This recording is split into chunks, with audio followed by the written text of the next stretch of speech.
Oh yeah, I'm at work. I just didn't go home. I think it may be quieter here, Okay, cool. and so Yeah, we'll have a better conversation. for sure. And I can hear you pretty good too. Can you hear me pretty good? Yeah, you sound good. Okay, yeah, I got the microphone Perfect. hooked up, so all right. Well, listen, man, I appreciate you taking the time to do this. I know you're a busy guy. Um, my, I think what I'll do is, first of all, I want to keep this casual. That's the idea here. Like, this isn't a formal interview or anything like that. I think I told you that maybe over Facebook Messenger, but the idea here is just to have a conversation. Um, and I'm not going to lie to you. I'm kind of nervous because I feel like it's a really important conversation to have. Yeah, I think so too. I've seen, in the last week, I've seen a lot of posts. I've seen a lot of statements. I've seen a lot of emotion. I've seen a lot of snark. I've seen a lot of, I think manipulation. I think the media is manipulating things, but I haven't seen a lot of conversation. And Yeah, I think, I think conversation might be one of the keys to figuring this stuff out, more so than just a social media fucking sucker punch. You know what I mean? yeah, I And think so. don't get me wrong, I'm as good as anybody at sucker punching on Yeah, social media, but it's too easy. It's easy to do, and that's a lot of what's going on right now. So, and I think you're the perfect guy to have the conversation with. Uh, thank you. I look forward um, to that. I actually, when COVID kicked in, I was like, you know what? I think I should do a podcast with Mark because as a doctor, you'd be the right guy to talk to about you know, what's uh, what's real, what's not real, what to believe, what not to believe. But um, now I feel like it's even more important to talk to you than ever. So um, Good. maybe real quick before we dive in, if you want to give some background. I mean, I know you as maybe I was going to say the best football player I ever played with, but I don't know if my brother would appreciate me saying that. I mean, to me, you're one of the best football players I ever played with. Um, but after high school, I don't really I don't know much about your story before that, and I don't know anything about your story after that. So if you can kind of catch me up and just for Yeah. anybody who listens to this, they get a sense of who you are and how you got to where Okay. you are. Yeah. Um. Well, I'm gonna go way back before Yeah. me because I'm originally from Liberia, and Liberia has some interesting history because Liberia was really founded by freed Black Americans that went back to Africa, um, basically to formulate a nation run by Black people. So how it started off, there were three groups that kind of came together and formed what is called the American Colonialist Society, and those groups was like the Puritans. You had freed slaves, and then you had separatists that were really afraid of Black people getting power and being freed in America because there was a revolt in Haiti, a huge slave revolt, and they were afraid that it may come to our shores. But anyway, these three groups came together, formed American Colonialist Society under the Monroe Doctrine, and basically presented to Congress to give us some funding to put these free Africans back in these free blacks back in Africa.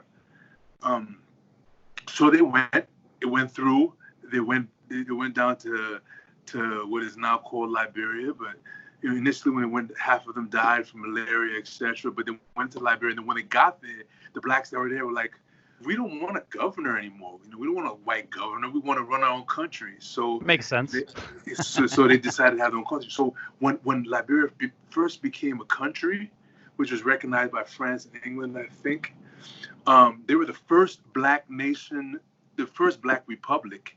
The only other black nation that was run by black people was Ethiopia at the time, and which has never been colonized or never defeated by Europeans. But anyway, so Liberia was the first black nation. Republic, excuse me. So because of that, blacks from all over the world flooded to Liberia. For example, my father's people are holders. They're from Barbados, and they left Barbados to go to Liberia because they heard about, and What was now my going on? my father's grandfather, yeah, they heard that there's black people running the country. My mother's family was actually from South Carolina, and he was a free black. My great grandfather was a freed black man in South Carolina. Apparently, he was a businessman, and the KKK came and burned his house down. So he grabbed his family. He left. He left with my great grandfather, and moved to Liberia with his family. And basically, so Liberia is like a compilation of people that chased after freedom, and that was like, yo, forget about these white people. We're doing it our way. And it went fairly well for a long period of time. In 1980, which kind of circles, and it has to do with my history, and that's why I kind of tie that in. In 1980, at the time, my grandfather was the president of Liberia. His name was William Richard Tolbert Jr. He was the president of Liberia. Liberia, absolutely. Okay. So he was assassinated April 12, 1980. A lot of different fractions going on. The story's huge, but basically he was really advanced, and I think internal and external pressures, if you know what I mean, had to do with his demise. Okay. And where were you living? Where were you living in 1980? I was in Liberia. You were in Liberia. Okay. I was 2.5, almost 3 years old. Okay. Now, the thing is that when my grandfather was president in Liberia, the U.S. dollar to Liberia was 1-to-1, and now it's 200-to-1, meaning one U.S. for $200. I think that's kind of an interesting fact to know. But so at this 2 years of age, at 2.5 or 3, they were basically trying to exterminate my family in Liberia. A few of my uncles were killed. My grandfather was definitely assassinated. A few of your uncles were killed, so they were assassinated as well? Oh, absolutely. My father was put in political imprisonment for a while. And what does that mean? It means he was locked up and tortured for a couple of years. Wow. But then he was freed. He was freed after that. But the reason why I even mentioned that at all is that time of my life was a time when I was separated from my mother because my mother was under house arrest. And after that time is when I began stuttering, because before I was talking, I never stuttered, but I started stuttering after that. And that it had an impact on my life to a certain extent. But we stayed in Liberia because my mother refused to leave when my father was in political imprisonment. Sure. But in 1985, he was out in 1982 or 3. But in 1985, my mother got an opportunity with the Hubert Humphrey program. So we came to the States, New York first, then we moved to Minneapolis when I was 8 years old. Started in Minneapolis, and then moved from Minneapolis to Golden Valley. My father, then he moved permanently after war broke out in Liberia again, and then we moved to Plymouth. So I might have gotten lost in the story a little bit. No, I mean, I have a couple questions because I think that's important because we're talking about, everybody's childhood shapes them, but we're talking about, really extreme circumstances in your life at a young age. Oh, yeah. That's incredible, and I feel a little. I'm a little embarrassed that I don't know any of this, having gone to high school with you. But maybe that speaks to sort of what we're going to get to, which is like the insulated nature of white suburban life. I never asked you about any of this stuff, and I remember hearing things about you coming from like African royalty, and I remember it just being like a cursory conversation, but I don't remember having a conversation with you about it. Were you in contact with your dad during the time that he was imprisoned, or he was? No, because I was a kid. So I was like 3 years old. He came from prison when I was 5 years old. Okay. And that was the first time I saw my dad since 2.5, when he left. And so we weren't. But then when we first moved to the States, even when we lived in Golden Valley, my father was going back and forth. He went back and forth. So, and this is when I was at Sandburg. When I was at Sandburg Middle School. I went to Sandburg for 2.5 years before I moved to Plymouth. Yeah, that's kind of what I did. So I did 6th and 7th grade in Sandburg, and then I moved to Plymouth, and then I went to Plymouth Middle School. But I started playing football in the 7th grade. It's interesting. It's interesting that your mom fled South Carolina for freedom. That's no, but it was actually her parents. So it was my mother's grandfather that fled South Carolina, but this was in the 1800s. I'm talking about. Yeah, that's just, it speaks volumes though about the way things were, because sure. to leave the United States to go to Liberia and then have to come back, you know what I'm saying? To kind of flee again. And I think that's what makes it really interesting, this whole story. So I'll speak a little bit about when I started playing football, because what football really meant to me was an opportunity to hit legally, or actually to get praised for it. Were you angry? Did you an angry kid? I wouldn't say I was angry, because I mean nobody would actually classify me as that, but I was ready for a fight. You like to hit? Yeah, I was ready for a fight, and I think that because of my upbringing and kind of some of what how I looked at authority, because after the coup d'état in Liberia, we had to kind of not talk about our last names, and I thought that authority was such, we're not really good leaders per se. I think I had that type of image, but I think football was, was an opportunity for me to hit, and I did well in football, and I played football, and then I stopped playing football. Like I got a football scholarship to Mankato State after high school, and I was supposed to go, and I think the coach made me upset because, he was calling me like every single day, like 2-3 times a day before I signed. But then right when I signed, I called him. I didn't get in touch with him for like 3.5 weeks. So by the time he called me, I was like, "Look, hey coach, I'm not going there anymore." And he said, "What?" I said, "No, I'm not going there anymore. I'm fine. I'm not going to Mankato State anymore." And he said, "Well, you're aware that if you don't come here, you have to waive your first year of football anywhere because you can't play." You had signed a letter of intent. Yeah. Yeah. I said, "I don't care. I said, I don't need football anymore. I'm good." And then I went to the U, and I went there, the pre-med. Did you try to walk on? You try to walk on and play, or no? No, I did not. You didn't even consider it? No, I did not. For me, I love football. So even years later, I would think about it like, man, I should just walk somewhere and just get them. But what's funny is when we played, I don't remember thinking that playing at a big time school was an option. I don't remember it being a realistic goal.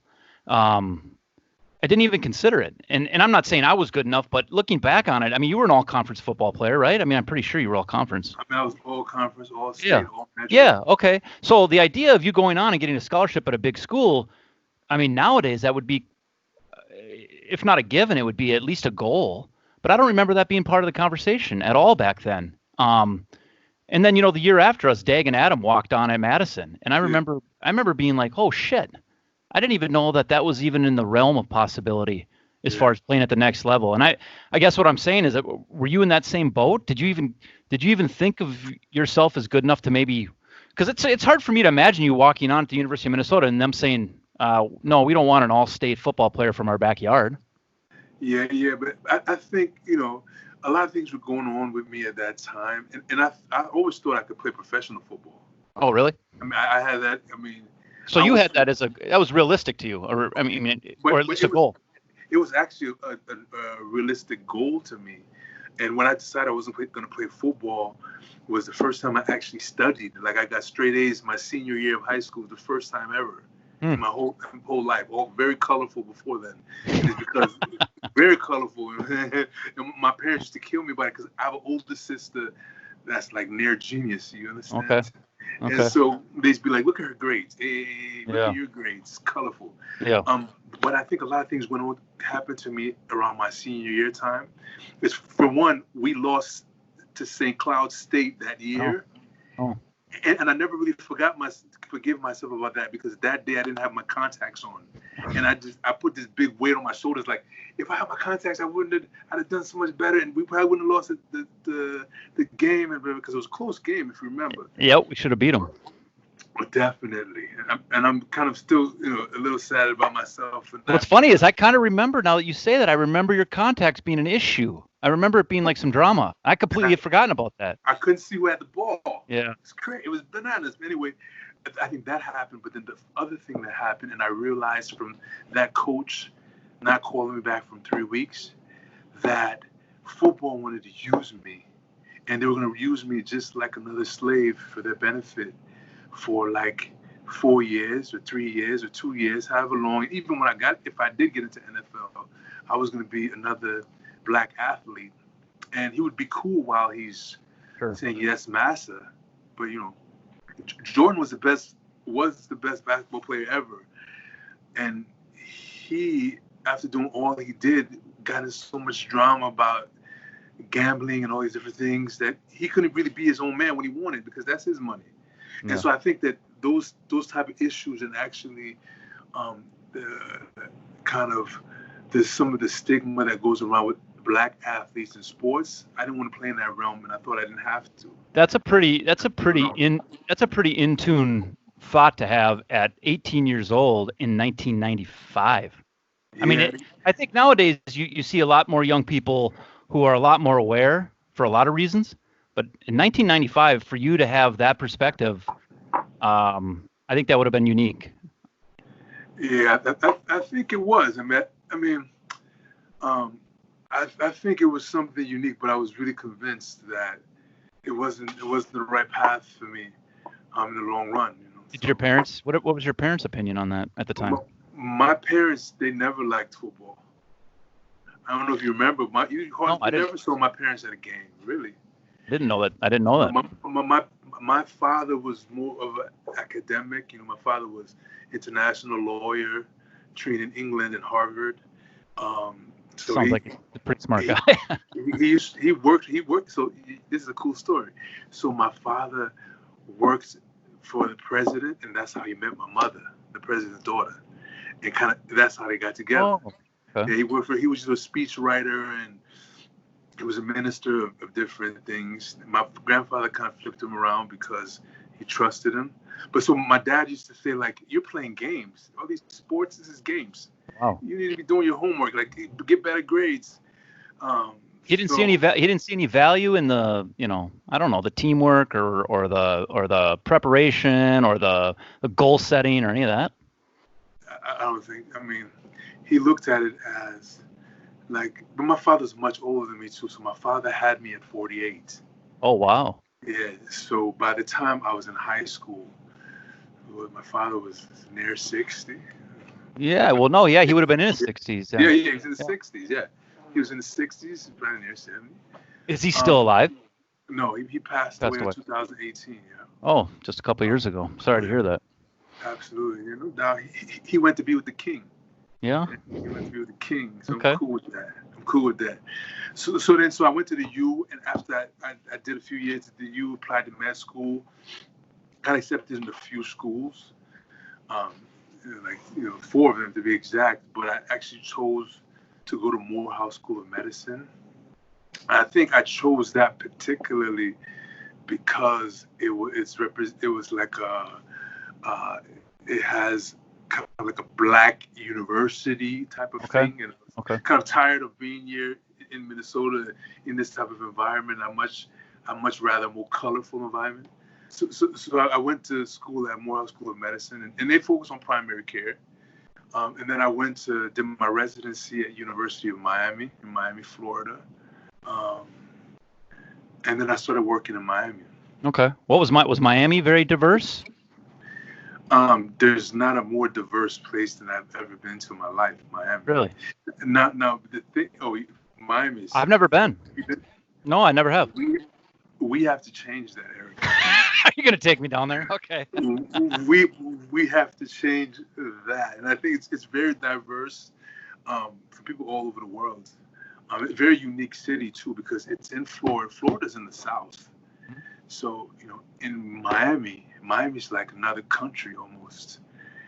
But if you drive like 2 hours away from Miami, 2 hours north or west, even to a certain extent, northwest, I don't know, 3 hours, 4 hours, 5 hours, you're in the deep South.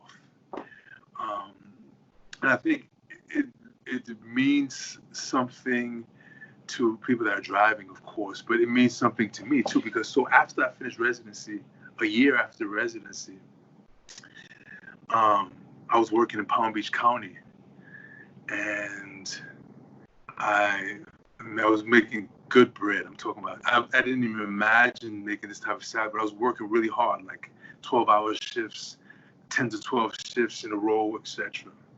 And then I woke up in a hospital, but I didn't know I was in a hospital, but I woke up with a tube down my throat. I was intubated, and I was strapped down to hospital bed. I was a bit confused, didn't know what was going on. But I tried to be quiet because I had the impression that I was being murdered or detained for murder or something like that. What gave you that?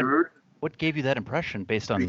Because the last thing that I remembered was I was being shot at. I was being shot with something. But to make a long story short, I wasn't being shot. I was actually being tased. Okay. And I was apparently you heard the story from my mother and those around me at the time. Apparently, I was driving in early in the morning, I should say, in Palm Beach County, in Boca Raton to be exact. And I had a seizure while I was driving, and I hit an embankment. And when I hit an embankment, apparently there was a driver in the car that told the cops he had a seizure while I was driving. Apparently I got out of the car and I was walking around the car, and the police were saying that they wanted me to put a neck collar around my neck and lay on a stretcher, and I refused. And they tried to do so, and they could not, apparently. And so they started tasing me, and they tased me 15 times. And apparently I went down, and apparently they kicked me, punched me, slammed my head in the ground and all that because I was bleeding all over my brain, bleeding in my lungs, torn rotator cuff. And I know one of them punched me in the face for sure because he broke his wrist on my face, and he went to another hospital. Wow. And the nurse that was managing his wrist was a nurse that I worked with in the clinic I worked at. But anyway, so I woke up in this coma, and I tell this story because it's so pertinent to what's going on here, and it's so powerful at kind of like the power of racism. Because a lot of white people are scared of the word racism because they would rather not think about it, bury it, all that, but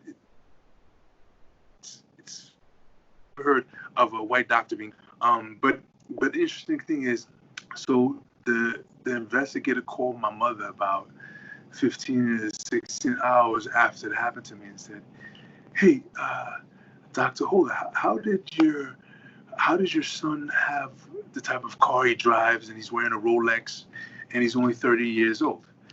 Is he a drug dealer? And my mom said, no, he's a physician. And the investigator said, he told us that, but we didn't believe him. But anyway, to move the story on a little bit more, and then I know what caused your seizure? What caused the seizure? And yeah, I think I'll tell you in a minute, because 3 months later, the police officers filed criminal charges against me for possession of Adderall, fraud to get the Adderall, etc. So what caused my seizure was sleeplessness and the use of Adderall. And I was using Adderall without a prescription, just to be transparent about it. And I wasn't sleeping. Well, you and about everybody I've ever hung out with.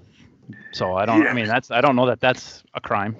I mean, if it's a crime, then I know a lot of criminals. I mean, it's criminal, and it's caused me a lot of problems behind the fact. But so they filed these criminal charges 3 months later because they only did the criminal charges so that they could stop my countersuit. Because the time they filed the criminal charges, I had a lawyer saying, "Why were there 7 police cars on the scene, and all of your cameras malfunctioned?" Oh wow! There was 7 police cars on the street, and there were more than 15 officers that were there, and all the cameras malfunctioned the same night, the same time. It's pretty amazing. But they won with that, and also to a certain extent, I got to the place where I thought that fighting backwards was not the best thing for me.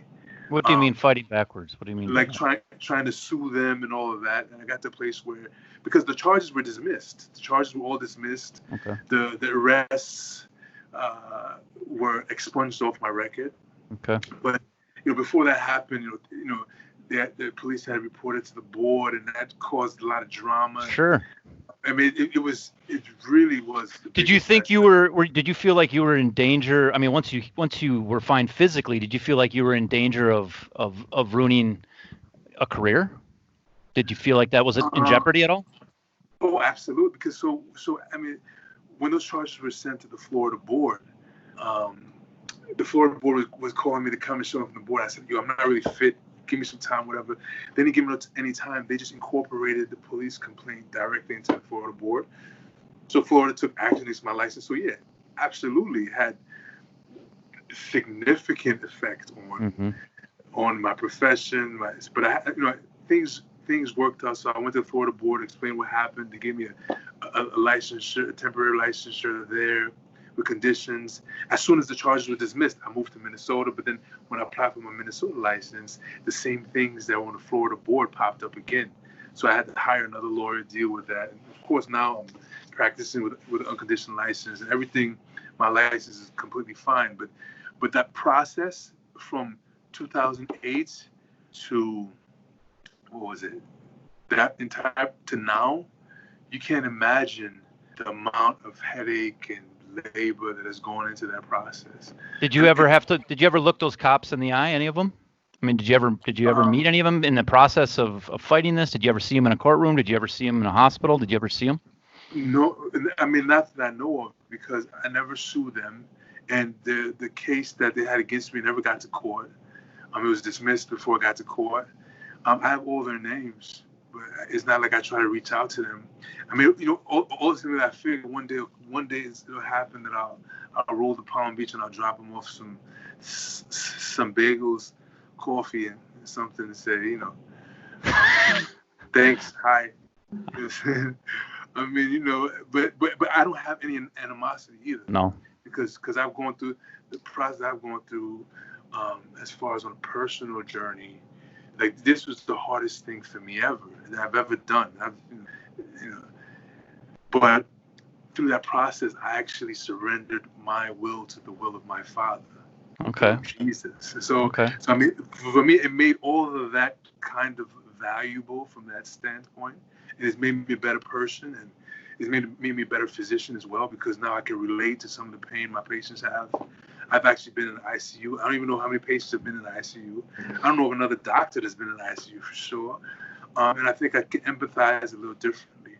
Now, I think how it's affected me on a different level is like when I see what that officer did to Floyd and put his knee on his neck for all this time period, it kind of opens up some of my wounds and kind of floods my emotions start to get filled up with the idea that things will not change if we certainly keep doing the same thing. So this situation with George Floyd has brought you right back to what happened to you. Yeah, but it's not only George Floyd. I mean, you've been on social media. I mean, this situation, the lynching of black men has been happening for 400 years. And now it's on camera. It's been on camera for the last 7 or 8 years. So what's different about George Floyd, do you think? That's, I have my theories, but what do you think is different about what happened to George Floyd that we're seeing this kind of reaction? Well, I think human behavior and capacity is very interesting. So that I think that the people can deal with certain things for a certain amount of time. Because let me tell you, I don't think George Floyd is worse than you remember this guy that was running from the cops not too long ago in Georgia. And they shot him in the back.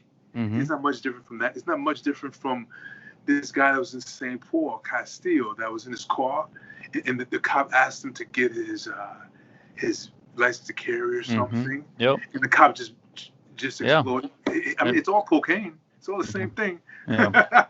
It's all the same thing that's doing it. But so I think that it's not much different from those things. I think the George Floyd situation is unique from the fact that this guy was actually suffocating somebody and he's crying out for his mother. Yeah, it's intimate.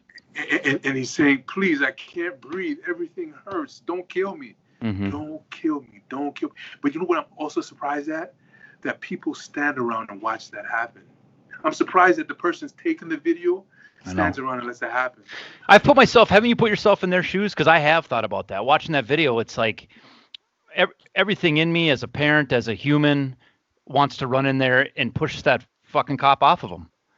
But then you go, okay, am I worried that then I'm in some sort of breach of whatever the process is, and I'm going to end up getting tased, or I'm going to end up being, you know, I don't know, part of the situation? I mean, Yeah, you might, but I think George Floyd would be alive. yes, he would, and I'm sure he would have appreciated it. But So, it does speak to the it does speak to the psychology of the situation, and maybe the way we're all kind of conditioned to trust cops or trust. You are. I shouldn't. Yeah, I was going to say I shouldn't say. I shouldn't. Yeah, you're right. I shouldn't say we all are. But yeah, you are. Let's be honest. I don't trust police officers. I mean, I love police officers. Yeah, and don't get me wrong. I hate order. Yeah. Yeah, but don't get me wrong. I haven't had a loving relationship with cops either. It's been a different kind of animosity. You know, it's like I'm getting kicked out of parties and trying not to get underage drinking tickets when I'm in college. I never had to worry about being profiled or anything like that. So yeah, but I want to be really clear, really quick. I do not hate police officers, and actually, I respect the work that they're doing. But what I do not like is the fact that when an officer kills a person, I mean, we have court systems to take people to trial, so we don't need officers assassinating people in the street. So when officers kill people, I think they should be held accountable to killing people just like everybody else. Sure. And I think that when they kill white people, they're held accountable, but when they kill black people, they are not. I mean, you can cherry pick. Yeah, and I think you can cherry pick situations where that's not the case. But it seems like, with that Justine Damon situation, which was, I don't know, a year or two ago. I lose track of time, but she was a white woman who was basically executed point blank by. I don't know if it was an African American cop or if it was a. I think he was Somalian. Somalian, maybe. No, I think he's doing 12 years. He's doing 12 years. Yeah, but because it's a white woman. But let me tell you something. He didn't execute her. Well, you know what I'm saying. He was in a car and she approached the car. Yep, and he freaked out. Okay, but I think that's a different. I mean, that's a completely. I'm not trying to condone that either, because I think that we should be careful when we pull triggers, because when you pull triggers, you can't get it back, right? But I think that's a different situation. He didn't what happened to Floyd is an execution. Yes. What happened to Castillo is an execution. And by the way, each one of them have 100 variables that are unique to their own. That's the other thing. I don't want to get into the habit of broad brushing all this stuff. That's what we end up doing, and because it's not that. The George Floyd situation is its own situation for a million reasons. But I think, like we talked on the phone a couple days ago, it feels different to me because it's not a gun. And again, I'm saying all this from a white man's perspective. And I understand that now in this culture that, every time I open my mouth, I feel like I'm reinforcing some stereotypes about being white and my insulation and all this other stuff. But to me, for whatever value that has, to my perspective, it feels like it's more intimate because it wasn't a gun. It feels like, and I think people are reacting to the visuals. You mentioned something about visuals the other day too, and how important visuals are. I think the visuals here they're so fucking emotional. Yeah. They're so disturbing. It kind of reminds me of, remember when Ray Rice was in an elevator and he got physical with his girlfriend? Yeah. We heard stories like that for years and years and years and years and years about white football players, black football players, athletes of all kinds who roughed up their girlfriends, roughed up their mistresses, and very little ever happened. Well, there was a security camera footage of that incident, and that was the end of Ray Rice. Yeah. And it was because there was video. It was because we could sit down, watch it on a loop, have an emotional reaction, a visceral reaction, and it was more tangible because it wasn't just relayed through an indictment or through a news anchor's lips. It was like we could watch this. And so that creates another level of intensity. And with George Floyd, it's like it's on an even more intense plane because there is no gun involved. This is this is intimate. It's essentially a strangulation, and it's 3-on-1, which, by the way, if we ever saw 3-on-1 in a schoolyard, your instinct would be to go help the one person, because you're talking about 3-on-1. And then say that again? Especially if he's dying, yeah. Well, especially if he's dying. Yeah. And then you throw in him calling for his fucking mom. Yeah. I mean, he's calling for his mom. Yeah, it's intense. It's as intense as it gets. Yeah, yeah, it's And intense. and so to me, and you can correct me if I'm wrong, and you can correct me if I'm naive, and you can tell me that I've got, a really limited perspective because of my white experience, but to me it feels different because of those factors. Yeah, and I think that, I mean, that that's kind of like a slow murder, right? I mean, it's kind of a slow murder that's on tape. And I think it ends up being much different than like Tamar Rice that they rolled up and just shot. Right. Then always because they rolled up and just shot him, and I think it's easy to forget a clip that's that's like 20 seconds instead of one that's like 8 minutes. Yes, it's But, personal.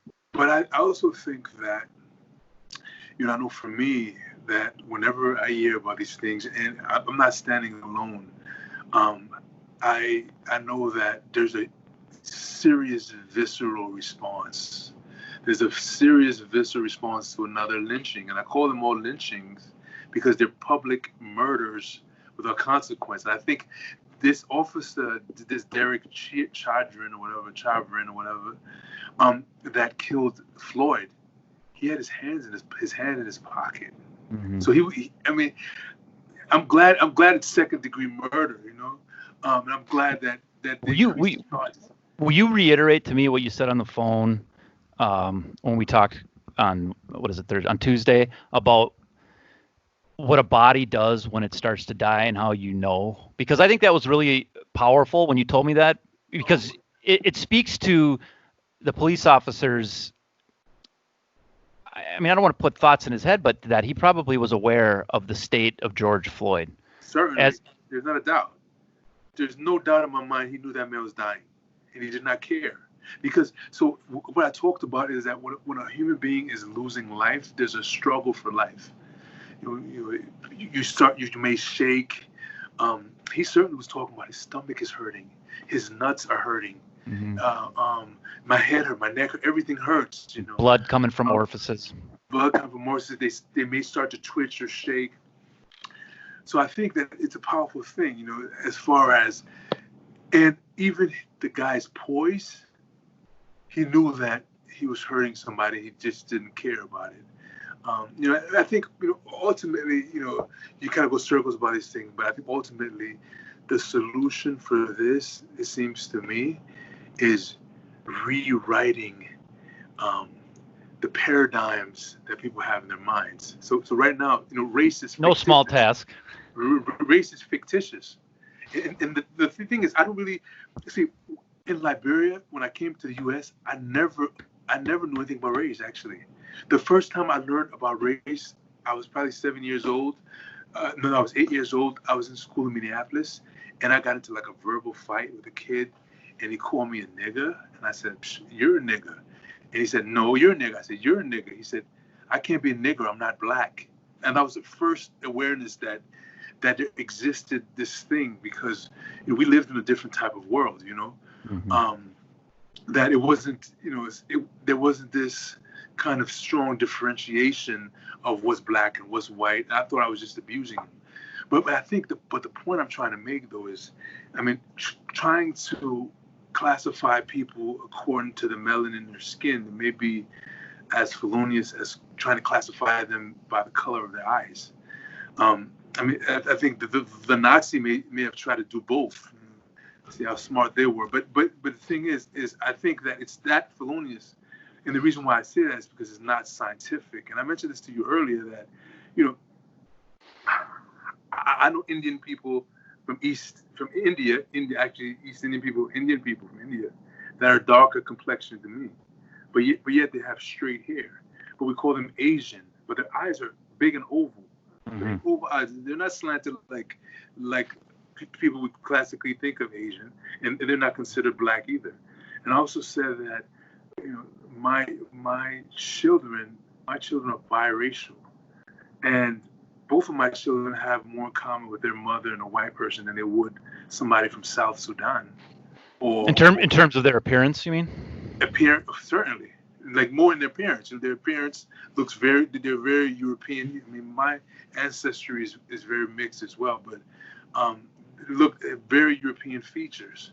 I know when you look at the physical aspect of things, I do think that, there are differences within communities based on cultures, but everybody has a heart. Everybody uses red blood cells. I think part of what the whole creation of race was to do is to give value to one race and to devalue another race. And this is what's going on now. So, I mean, I guess my thing is, so to change that paradigm, what it does is has to be reprogramming. And it's not going to happen to us, but that's okay because we're all dying. But we can do it for our kids and for our kids, particularly through media. That's what I think. Okay, so it's not going to be a quick process. We know that. No. When you, I mean, that's to change the paradigm. Okay, let me just tread carefully here. So we have 400 years of damage done to the relationship. Let's say it, right? Let's just put it that way. I mean, that's a really simple way of putting it. I understand that, but you have 400 years of, I mean, to say anger, it's like, okay, that's simplifying it too, but how do you change the paradigm when you have such deep-seated animosity, frustration? What they're now, the word systemic is now kind of a buzzword, right? You have systemic racism, which sort of means that I'm just racist by virtue of being part of a system that was set up for me to succeed, and I mean me literally as a white American. How do you change the paradigm, or how do you begin to change the paradigm for something that is that thick? Yeah, so I think a couple of things. I mean, for one, you have to start being fair. Like, when people kill other people, and you have to hold them accountable for that. You have to be fair. But the changing of the paradigm is going to happen through what I think the way that you do it is you do it through programming, and you do it by utilizing visual and audio stimuli. Like, commercials have an effect on us. For sure. Cartoons have an effect on kids. Mm-hmm. I mean, it's for me, it's and the effect is pretty huge. And now I want to backtrack a little bit about definitions, because you're talking about systemic racism. Racism is systemic. I mean, racism is. Now, we have prejudice, and we have discrimination, and we have acts of bigotry, but those all fuel into racism, because racism is the valuing one race over another. Mm-hmm. And you see that value in school systems. So those need to be made more fair. You see that value in the criminal justice system. That needs to be made more fair. You even see that in real estate. I don't know if you've heard of redlining. Oh, yeah. That needs to be made fair. So I think that fairness needs to be addressed, and it should be addressed, and until it's addressed, But it has been it's been addressed. I mean, if we're the results aren't necessarily there, right? Because it has been addressed. I mean, redlining was outlawed 50 years ago, but there's trickle-down effects. There's generational effects. So to say let's address it, that's not enough. It's not enough to get to a place where we all respect each other and actually. Not just like, I don't really like the word equality. I mean, it's easy for me to say that, but I feel like that's kind of it's a buzzword that means that we want to all be robots. Like, we all want to be the exact same, which no, but we want equity. Not equity. Okay, that's a better word. Yeah, that's a cool word. So the way that you address equal opportunity, right? Yeah, but the way that you address the school system is by actually funding schools in inner city. That's how you address it. You don't address it by sticking a Democrat in office. That's Right. a facade. The Democrats have done as much wickedness to the black community as the Republicans. In fact, the Republican that fought the party that actually fought in the Civil War for the freedom of black people were Republicans. The party that actually did that were Republicans. I'm not trying to say that. I'm not praising them for that. No. I think to me that's a really interesting point, because I don't know that a lot of people realize that, because right now the Democrats and the left-leaning officials are so vocal and outwardly supportive of all minority causes that I think a lot of people think that they're for all the things that you think they'd be for. But I don't know if do you know who Candace Owens is? I mean, she's somebody who she's the black lady. She is, and she's she loves Trump. She loves Trump, which crazy, I think. yeah, but if you there's a part of me that feels like what she's doing is pandering to white people a little bit for she is profit. She is, of course. If anybody loves Trump, they're pandering. I tell you. You can't love him, man. That's true. That's probably true. You can respect the man, but Do you think he's racist? Do you think Trump's racist? Like I said again, I think racism and race is not really individualistic. Do I think he's a bigot? 100% bigot. You do. And I think he's prejudiced, and I think he discriminates. Is it based on skin color? Is it based on is it socioeconomic? I mean, I feel he'd look at me as a peasant. Nah. You think so? He hates black people. You think so? Have you heard of those 4 boys that were accused in Central Park of raping a woman in Central Park? Years ago, right? Yeah, many years ago. Trump was the biggest advocate for like the death penalty for the military. Yeah. Do you know he still wanted to kill them after they found out that the DNA was not right? Do you know he was still pushing that? I don't know anything. Not only that, look at Trump when he speaks, and look at him at every single function. See how many black people you can count. Well, yeah, I mean, no, I'm being very honest, and I think that this should say something. So do you think in terms of any, employment or any of the numbers that he touts in terms of what he's done for the black population, it's just politics? In his heart, he doesn't. Trump, I don't think Trump cares about black people. I don't think he cares about most people. Right. But I think that he kind of hates black people. And I think black people are a threat to a certain group of people. And like President Obama is a threat to Trump, because President Obama is acting. That's what he wants to do. He wants to kind of destroy everything that President Obama did, because what President Obama represents is competency. It's competence. That's the word I'm looking for. And so for Trump, he doesn't want to see a black person competent at all. He doesn't. He'd take a man like Ben. He doesn't make him the Secretary of Health and Human Services. He made him the Secretary of House. Mm-hmm. You think that was a mistake? I like that guy. I don't think so. I don't really think so. So I think Trump is a bigot, but with that said, I do have some respect for Trump for some of the things that he has done. I mean, he hasn't put us in war. Number one, he's won. I mean, I always have respect for a person that wins.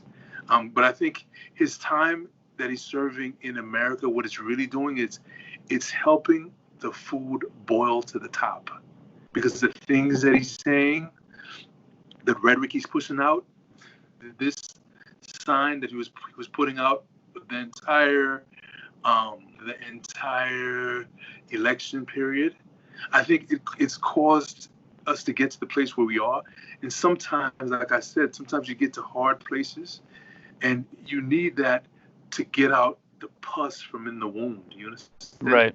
So like the stage that we are right now, like this thing that happened to Floyd, it's a terrible thing. I hated watching it.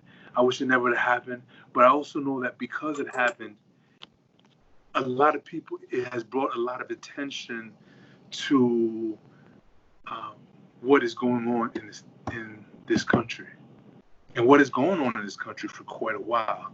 So I think Trump is another agent. He will be an agent for positive change, although I think that there's a problem with the presidential candidate coming down the escalator to start his campaign and saying Mexicans are rapists. You know what I'm saying? Yeah, yeah. I mean, that shows his bigotry. I mean, I like when a person speaks for themselves. Do you think so? I mean, I mentioned Candace Owens, and her whole philosophy is that the liberal agenda that sort of panders to minorities in a way that makes it sound like they're there to help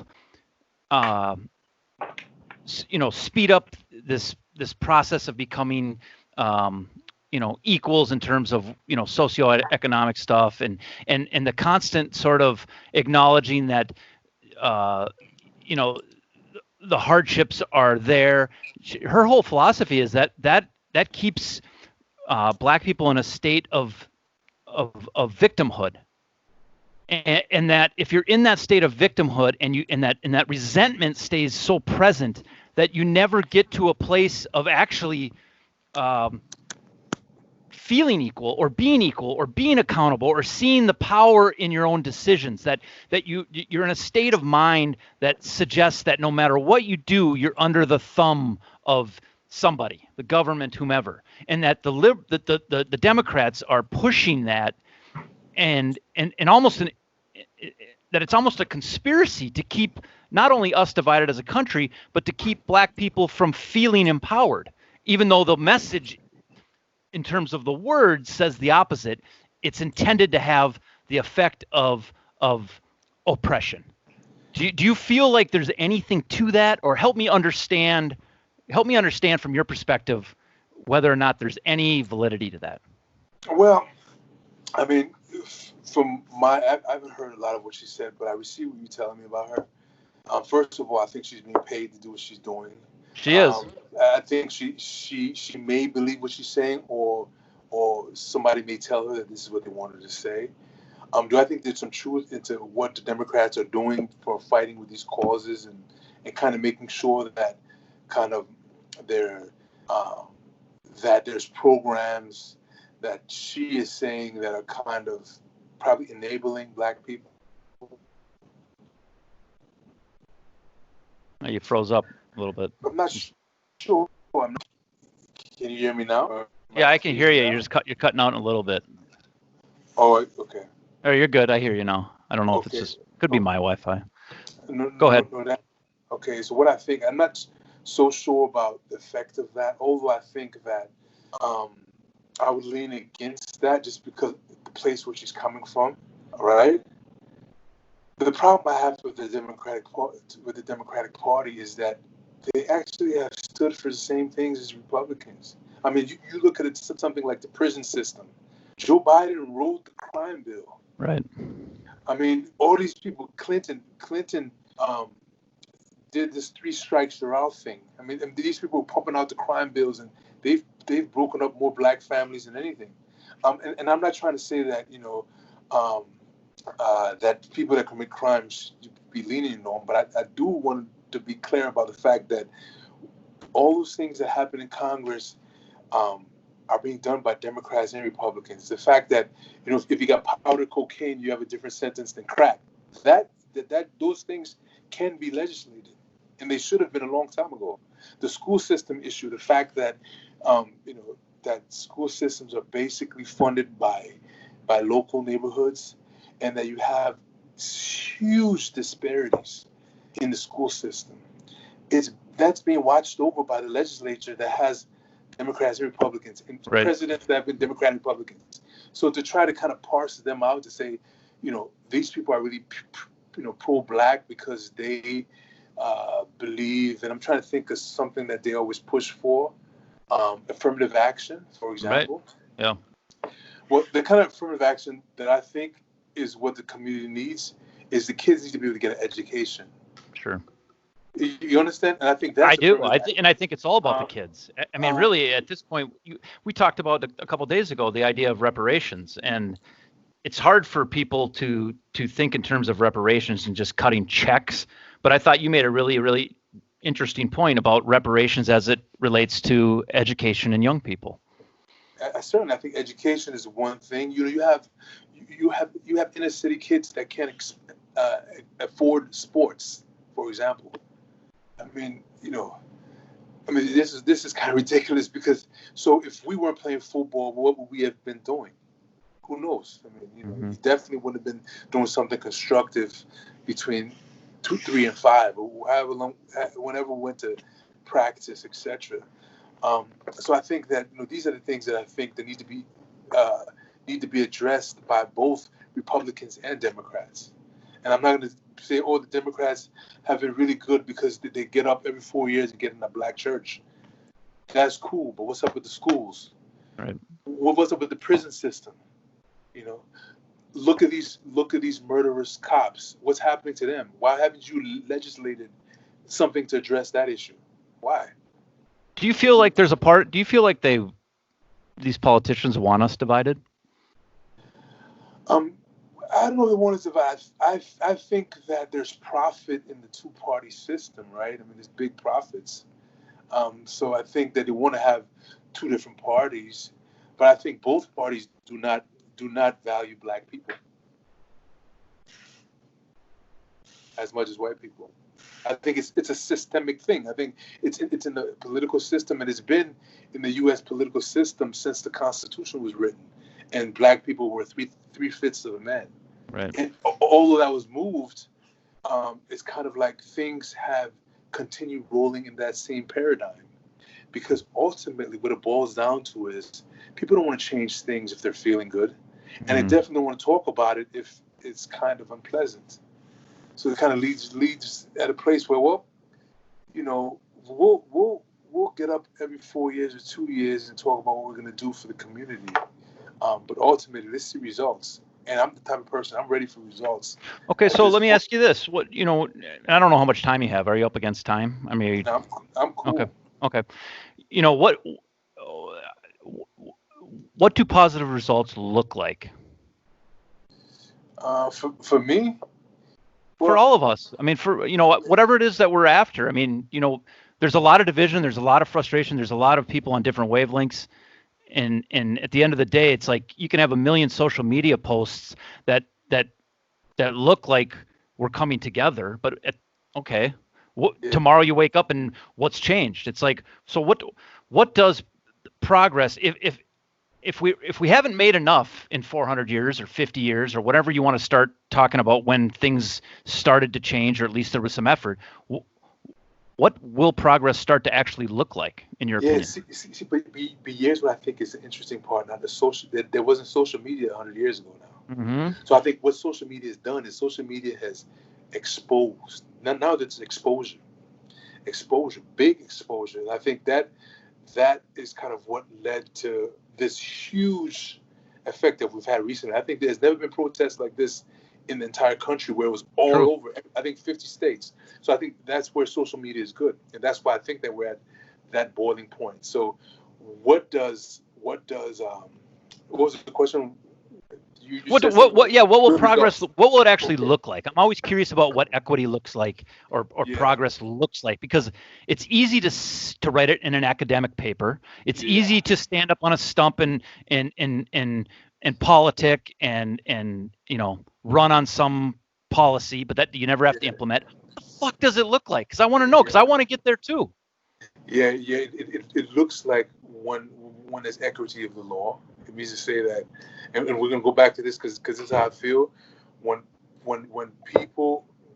black people are killed by police officers and it's unjust, those people need to be persecuted. It goes, and I think that you use a specific word, results. Good results. What good results would look like, as far as education, is when there is some type of educational equity in the U.S., when there's some type of health equity in the U.S. I mean, all these things are really kind of launch pads of where we can see the disparities. And it's very clear, Eric. Look at the state of Minnesota. I think it has the worst health equity in the whole country. Does it? I don't know. You can check it out, but you look at it too. And you would know. I mean, you'd know better than me on that. And the thing is that all these things can be addressed to a certain extent, and at least there can be an attempt to address them. And then the good results would be when we see the results. We can say, Yeah, Look at this. I guess what I'm after is I don't know what to look for because and again, I understand that it's easy for me to sit here and go, oh, I don't, I've never dealt with it on a daily basis. I've never dealt with it, in terms of just the nuanced aspects of life, that because so it's easy for me to have an opinion, but I, I I look at programs that have been put in place. Okay, that's the government trying to help, right? Yeah, yeah, Whether it's affirmative action stuff, whether it's testing in schools, whether it's, um, you know, I don't know, the Rooney Rule in the NFL, or anything that's designed in theory to start creating equity. Okay, if we're doing those things and the results aren't there, then I still don't know what I still don't know what equality looks like or what equity looks like. Will we know when we get there? I guess my fear is that we're in a position where it's like we can never ever right the wrongs that were put in place before you and I were here and are so deep and are so generational or systemic that we're talking about trying to fix something that's beyond fixing, despite what data might suggest or despite which way we're trending. And so if we don't know what it is we're shooting for, will we recognize it if we're there, or is there a way to even quantify it? Maybe there isn't a way to quantify it. Is it a strictly data game, or is it a perception game? And if it's a perception game, then we're talking about relying on people who may never perceive things to be fair or equal, yeah, or yeah. But I think you're talking about like perceive and all that, and I think that I hear what you're saying, and most of the time I think it's kind of a cop out. You know what I'm really. saying? It means that people don't really want to kind of face the issues that are there, because the thing I is, don't want it to come across that way at all because I but want to face this. I understand, but I said most of the time I think of it that way. But here's the thing, because there are specific issues. I mean, you see, for example, the criminal justice system Okay. is a very clear thing. Look at New York, the stop and frisk. How many black people were stopped and frisked? Okay. You know what I'm saying? I mean, I see what you're saying. Okay, so you've opened my eyes here a little bit. So here's what I'm thinking based on what you're saying, and I don't mean to cut you off, but I have this idea in my head. So maybe these broad general terms that we've always used are the exact wrong way to go about it. Maybe it is police reform. Maybe it is prison hierarchy reform. Maybe that is. And I just thought of this now, but maybe that's where we're wrong. It's like white people speak about this in general terms. We speak about this in general terms, and it's way more fucking specific than that. No, but here's the thing. The thing is that, well, I'll talk about prison really quick. Do we both understand that prisons are privatized? So people are getting paid big money to have black people in prison and make. I understand very little about that, but I know it occurs. They make license plates for like 4 cents. No, but the thing is, I agree with you. I think that if you get specific about where it is inequity, where the inequity is, then you can fix that inequity. I think, first of all, when you bring up the term racism, a lot of white people get really uncomfortable. They really don't want to talk about it. Right. I mean, I commend you for even having this conversation with me, because I hope you know I'm a very kind of blunt person. I don't kind of parse. I like that about you. Yeah, and I think that it takes a certain kind of courage to have this type of conversation in a public forum.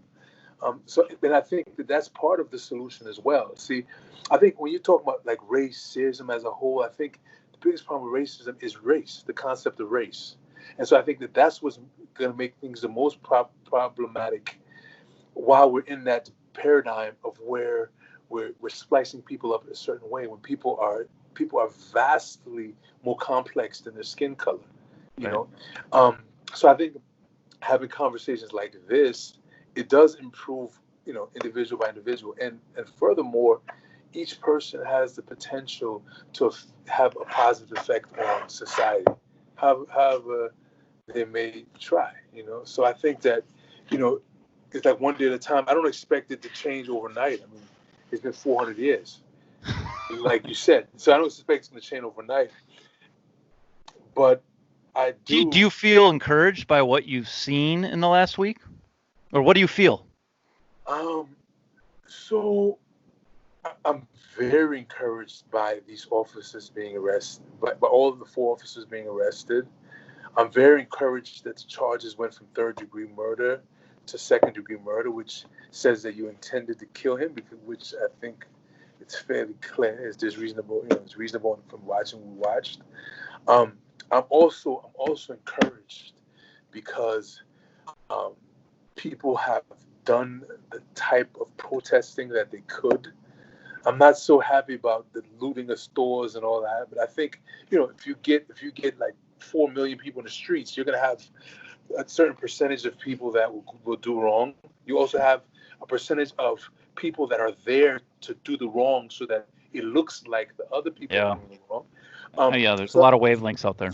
So I think that you have some of that, but what I'm proud of though is I'm proud that people did peaceful. There was a huge amount of peaceful protest, and I think that some of what people are doing on social media is a form of protest. To kind of show, look what's happening.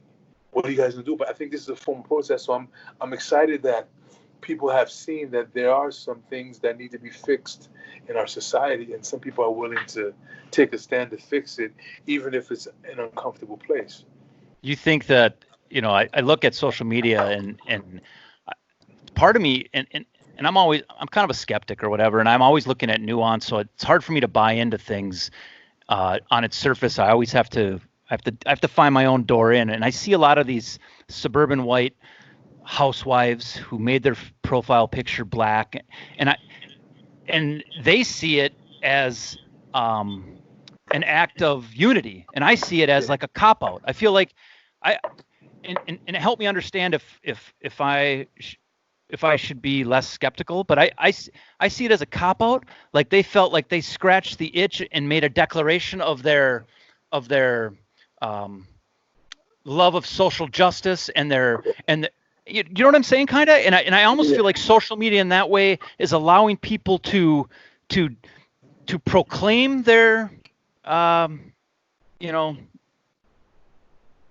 stance in a way that they don't have to actually be accountable for their stance. Yeah, I mean, it also allows some people to talk a lot of trash. For sure. On the other side of the line, and they wouldn't. You're right. They wouldn't even like bust a fart in the club. So you're right. You're not wrong. Yeah, you're right. But it bothers me. It bothers me. But for me, I think that I look at it from the other point a little bit, because I see that it shows some type of solidarity, and it shows that even if a suburban mom, she may not be able to jump on the street, but she recognizes that that's not all right. It's not all right to do what they did to this man, and maybe that's what she can do. And I think I think that's obvious. Like, I come from a place where that's fucking obvious, and I've never been on the, but I haven't been victim. Though? Have you seen the comments? You're talking about obvious. Have you seen the comments for these ultra right people that are so ultra right? I mean, what you're talking about? Yeah. I mean, they're so anti-abortion. Like I dismiss those people as psychopaths. They want to preserve life in the womb, which I like to preserve life all the time. So I'm not trying to say I'm criticizing them for their position. I'm just trying to say that. But then they can stand up and say things like, he had forged, he was doing a criminal act, and that's why he was murdered. He had used a counterfeit $20 bill or something. I don't see a lot of that though on social media. Do you see a lot of that? I feel like those people are psychopaths. I mean, and they're the minority. In this case, not as much, but I've certainly seen a lot more in the past. And even this case, people thinking that officers should not have the increased charges. I've seen that. Yeah, I mean, to me, I don't know. Yeah, I get this is about as gratuitous as it gets, this George Floyd situation. And I mean, if there's any chance that those officers end up being, exonerated, we're going to have this all over again. Oh no, but no, it's going to be different. It's going to be much different. Let me tell you, It's going to be much different. How It's so? going to be How much so? worse. Oh, you think it'll be Um, worse than what we've seen? Yeah. I think it's going to be much So worse. we're on the same wavelength though, but Yeah, yeah. I think it's. And then I want to tell you one thing too, Eric. Okay, I've noticed a couple of times when I'm talking to you, you say like, "Oh, like I'm a white guy," or whatever. Look, the way that I see it, man, human beings are human beings, and I mentioned this about this race thing before. Human beings are human beings, and we all have our experiences, and not one person is more valuable than the other person. I remember. No one idea is more valuable than the other because we have different ideas, and the beauty about humankind is we can come together and share these ideas and not kind of hurt each other or try to say that I'm right, I'm certainly right, or whatever. We have different ideas, and like a black person doesn't have more right to talk about this issue than a white person, and vice versa. My father always make a statement to me that, let me tell you, Mark, nobody is better than you, right? Nobody, and you're not better than anybody else. So I think that coming from that place, I think it brings a certain amount of respect onto the table. well, you were Um, taught right. You were taught right, and I was taught with the same exact. Maybe we're talking about parenting. I mean, maybe we've got a parenting issue. yeah, but here's the cool thing is that right now it is so easy for the technology to parent kids, and that's really what's happening. So now imagine if you intentionally created that curriculum that involved a paradigm shift of how we perceive race and how we deal with race and what is race, and show that it's garbage. What is Um, race? What is race? Can you tell me as a doctor what you think race is? no, it's not scientific. I mean, we can look it up. We can look it up and see what they see, but it's basically classifying people with the amount of melanin in their skin and probably their facial features or their features. So their melanin and their phenotype is what I would say. And it's bullshit as Garbage. as it relates to anything beyond that. I think it's garbage. I mean, I think there is some value in culture, right? So I mean, I Mm-hmm. think if you coming from the Bronx, New York, and you come from Beverly Hills, I think you're gonna have you'll have completely different experience. Yeah, you're talking about experiences at that point. Yeah, and it may matter if you come from the subculture. If in the Bronx you're staying in a certain area in the Bronx, but that's culture as well. And if you're staying in a certain area in Beverly Hills, that's culture as well. But I would say that you living in those two places will probably have more an effect on you or me than how much melanin we have in our skin, for Right. sure. You understand? Um, so that's what I think is kind of the flaw in this classification, and ultimately race was propagated by those that wanted to separate and oppress. So then how can you utilize what they created to separate and oppress for anything of value? Can't. You can't. Nothing good can come from it. I'm telling you, you Right. cannot, because I mean the eugenics that started in Germany with these guys that held hands with Hitler or whatever, um, it was rubbish then, and and it's the race separation that they were creating in the South, of kind of like a slave master being able to communicate to his kids that it's all right to do these atrocious things, to people like cut off their penises and their testicles and rape women and take women out of the slave house, bring them to their house and rape them if you want, send them back, kill people for whatever they want to do, hang people from trees. Yeah. The only way you could tell your daughter that that's okay, Eric, is if you say, that's not really a human. He's an animal. Right. Sure. And That's how I justify it. sometimes we got to neuter a dog. You know what I'm saying? You know what? Because he doesn't act right. By the way, I think about this a lot. I actually think that we were animals compared to what we are now, and I mean all of us like 200 years ago. Just the way our brains have evolved. I think sometimes we see old pictures, old fuzzy black and white pictures, and we think, oh, those are people just like us. But you can't see their brains or the way they have changed. If brains were a shape or a series of shapes compared to what they are now, they were blunt objects 200 years ago, and now they're like a series of like beautiful shapes or even numbers like computer code. That's how complex we are in terms of how evolved we've become and how nuanced and our perspectives are. And we look back at some of that behavior and it's like, oh, those were people. And we feel connected to what they did, whether you were on the receiving end of it or you were on the perpetrator side of it. We feel like we're still like versions of that. And I would argue that they were all fucking animals back then. And if you go back even further, like you want to go back to being cavemen, they may literally have been animals in terms of what their brains were able to process, think about, do, multitask, concepts. You know, they looked at space and thought it was something completely different than what we know it is now. And so they thought the earth was round, etc. And it's like, I don't think we can measure how blunt of an object people were, black, white, brown, yellow, whatever, back then. I don't think we can even grasp it. Yeah, but the thing is, unless you read Shakespeare, right?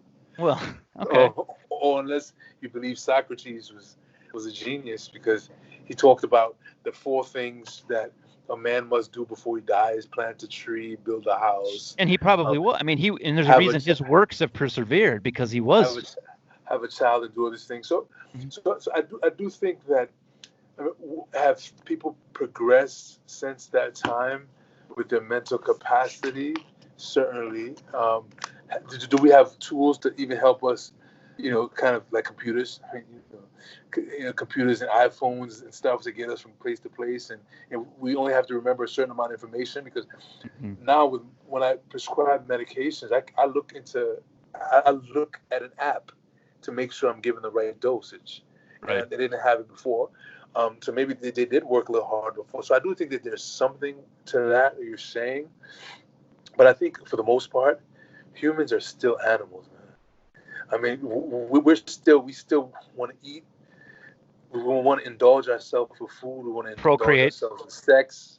Yeah, we want to have power, and we're playing this game. And now I think that, most people can manage some of the animalistic. We're humans and we're beings. Like, human is all animal, and the being is the spiritual side. And ultimately, I think, the way you kind of control this animal is through Christ. That's my belief. But not everybody believes that. But I think this is the only way I know I control my beast, because I have a beast in me that when I see something like I saw with Freud, my beast makes me want to do something. Makes me want to do something now about it. Right. But my being can control that beast. And the same thing, if I get into argument with somebody, I may want to slap you or something. But my being controls my beast, because that's not how you behave. But the point I'm trying to say, I think, kind of basically, I'm trying to say, to do the right thing as a person has always been a challenge. And I think that basically I want to hold people accountable for the things that they've done. Like I'm not trying to take Hitler off the hook, because it was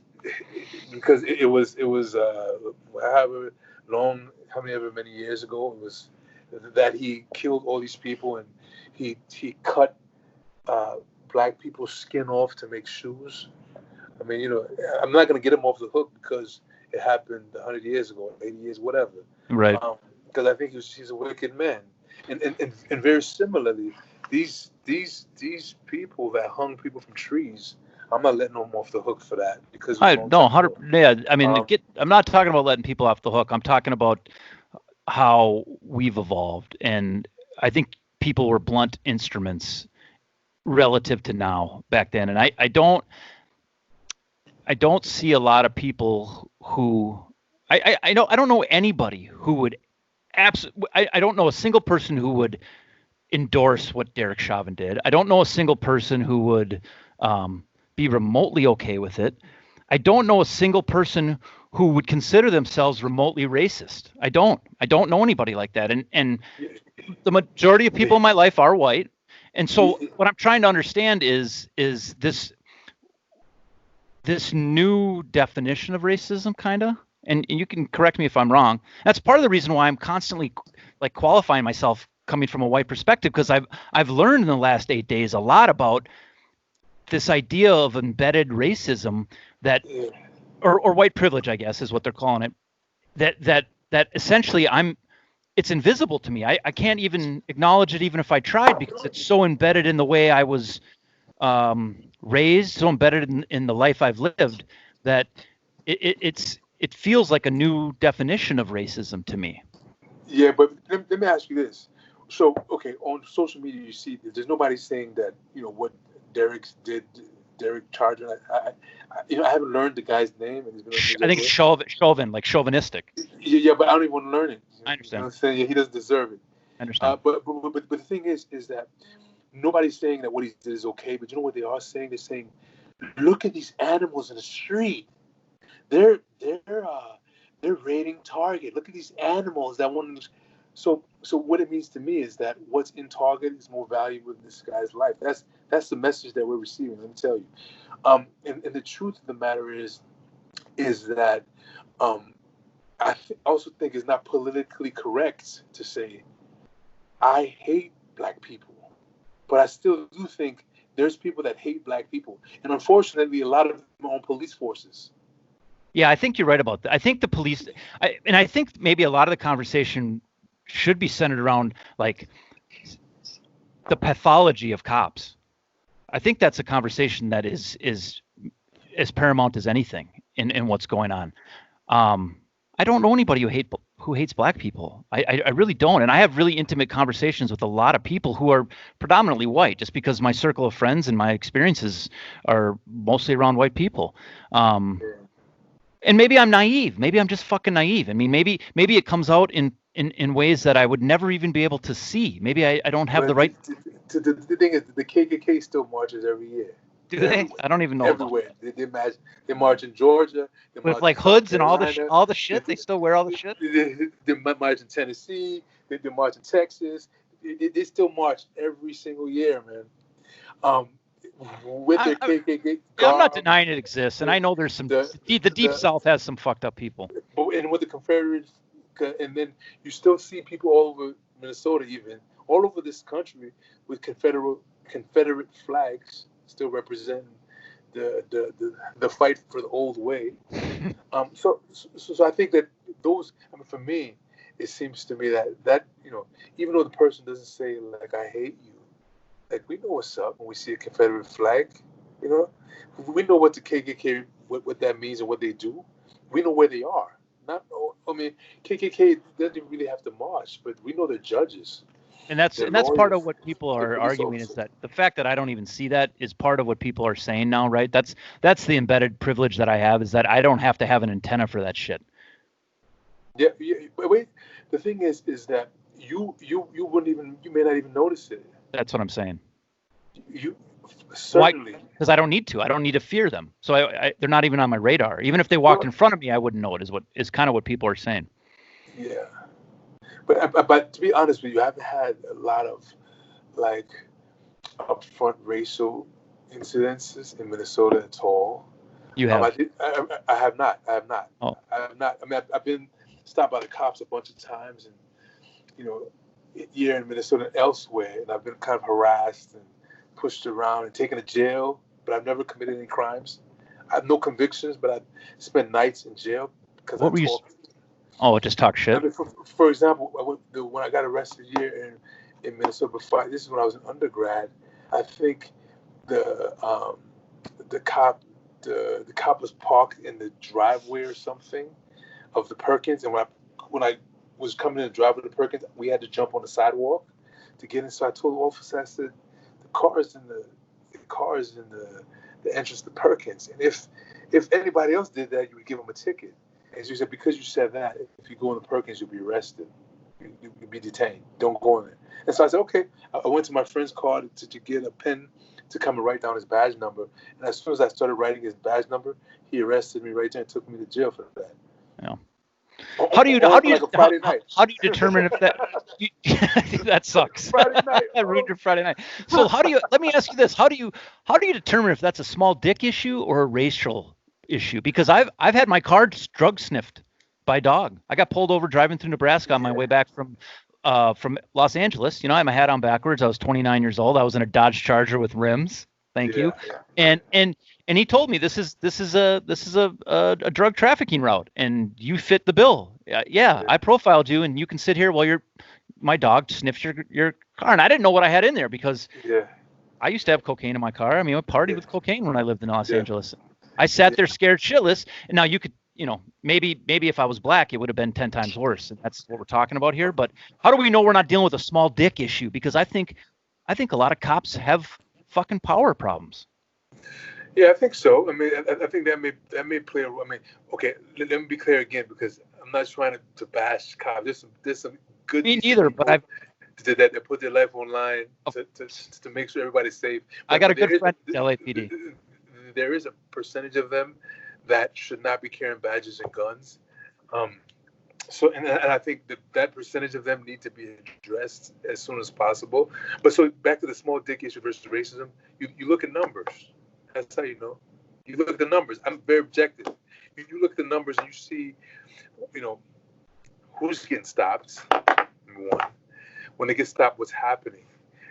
I got a bunch of these Facebook things. The more white people are killed by cops than black people every year. Percentage wise. No, not percentage wise, because the Oh, population, of course, is different. but then you have to. I mean, you have to adjust. You got to do the Oh adjustment. yeah, That's of what's course, ridiculous. of course. Well, yeah, That's you what's have. ridiculous. You're talking about like Well, you have to. 13% compared to like 70% or 75%.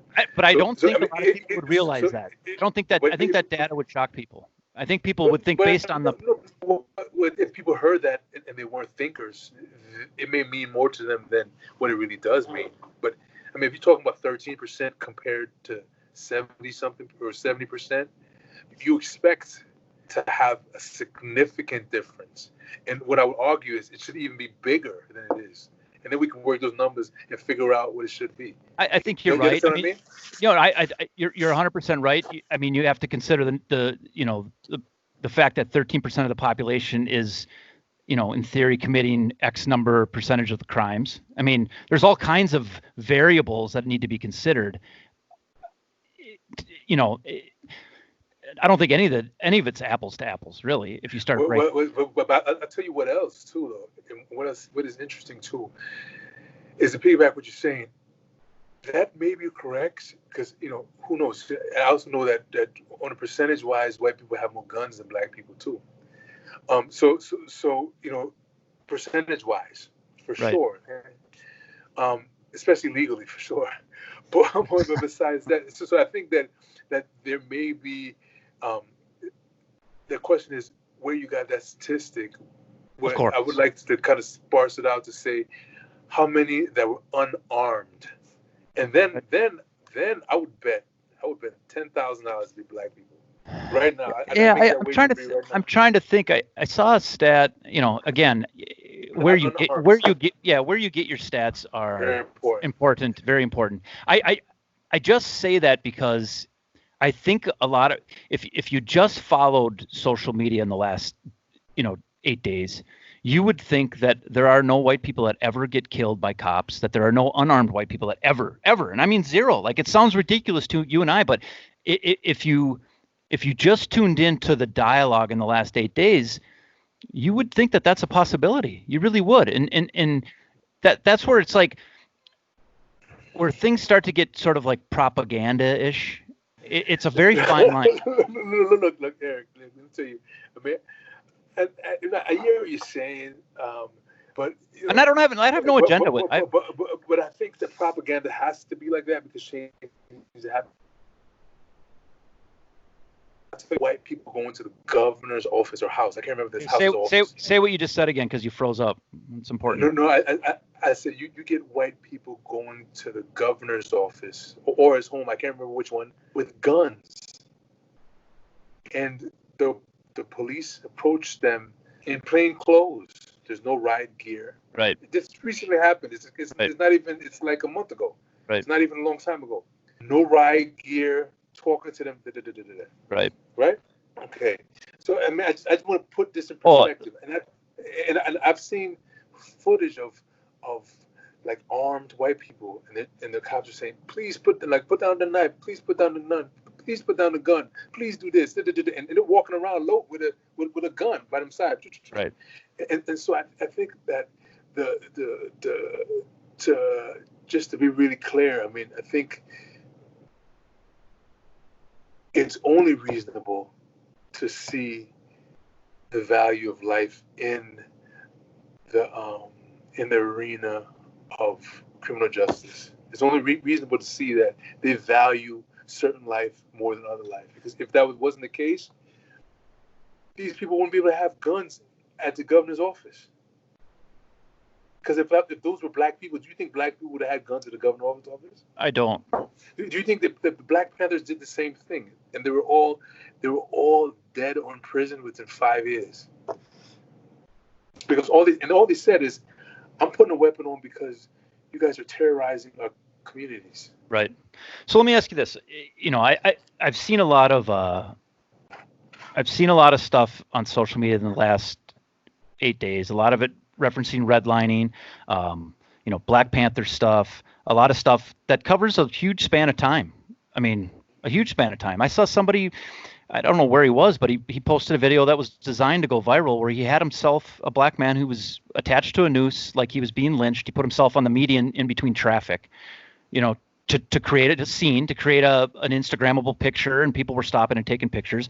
I mean, and I think his sign said 1619 to, you know, 2020, nothing's changed. Are we making progress? Is there progress? I know it's not as satisfactory because we wouldn't be here if it was. But is there progress?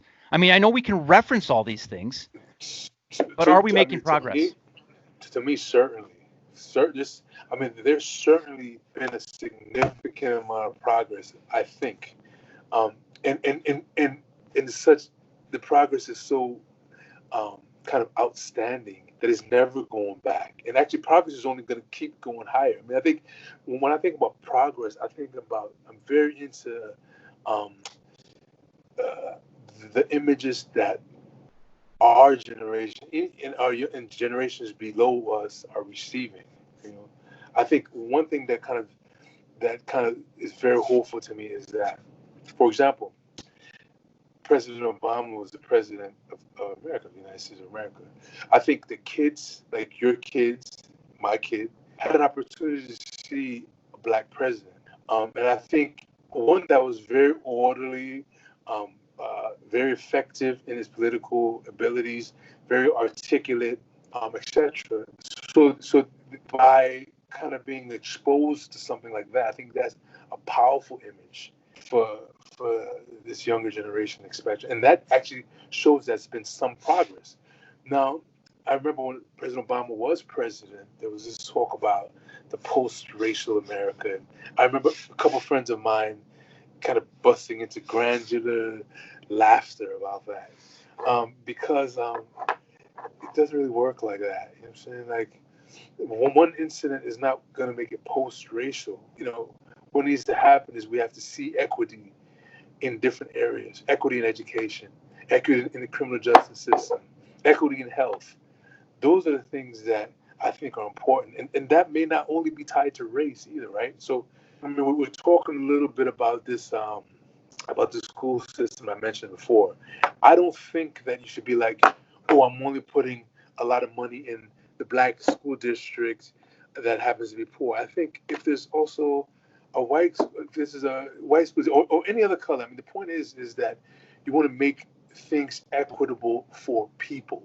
And you know, unfortunately, like, we've all been programmed very well about this race thing, so to make us fight each other and all that. And ultimately, that fighting of each other helps the people that really have to really keep having. But ultimately, people are people. The same desires that you know people that we call black or white have. Other people have this. I mean, we all have the same type of desires. And really, I don't find that there's a difference in us. As race points out, I think that we are all human beings and we should treat each other like human beings, but we still should fight for equity, because people should not be treated differently because they're black. They certainly should not be treated differently because of any other reason. But the point is, it shouldn't be based on their race. that you're able to kill them in the street and get away with it. And that's For what's been sure. happening. Yeah, I mean, to me, that's not even up for debate. To me, that's not up for debate, and I guess that maybe is why I have the luxury of having a nuanced conversation. Is that's not something I ever have to worry about. I can sit back and cherry pick the things I want to talk about, and maybe it does just comes down to that. You can't Yeah, that can't ever fucking happen under any circumstances. but the thought that I think will really get you disturbed is, and I told this to my pastor, and I told this to my pastor because my pastor he's a super gentleman, and I love him to death, and I think he comes from a good place.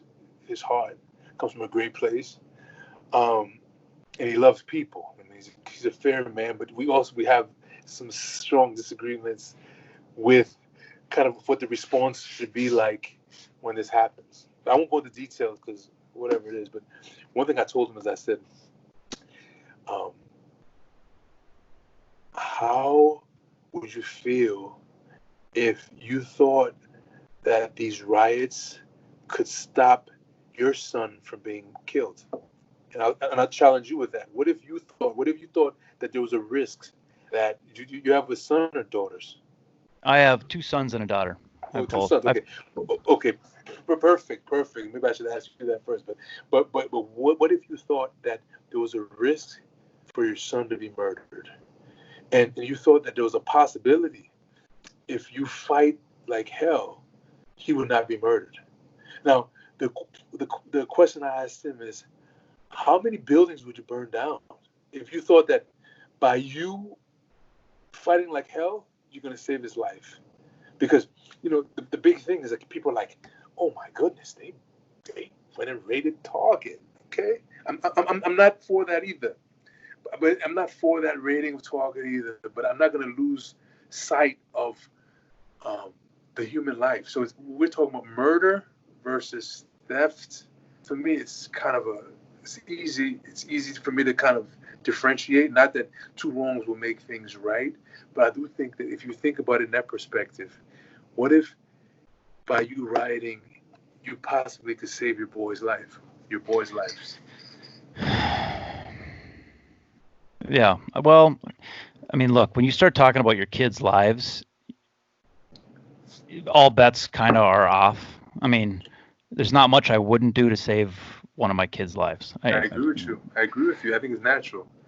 So then I guess the question is, if that's truly the choice that these, riders feel like they're faced with, how do we address that? Because,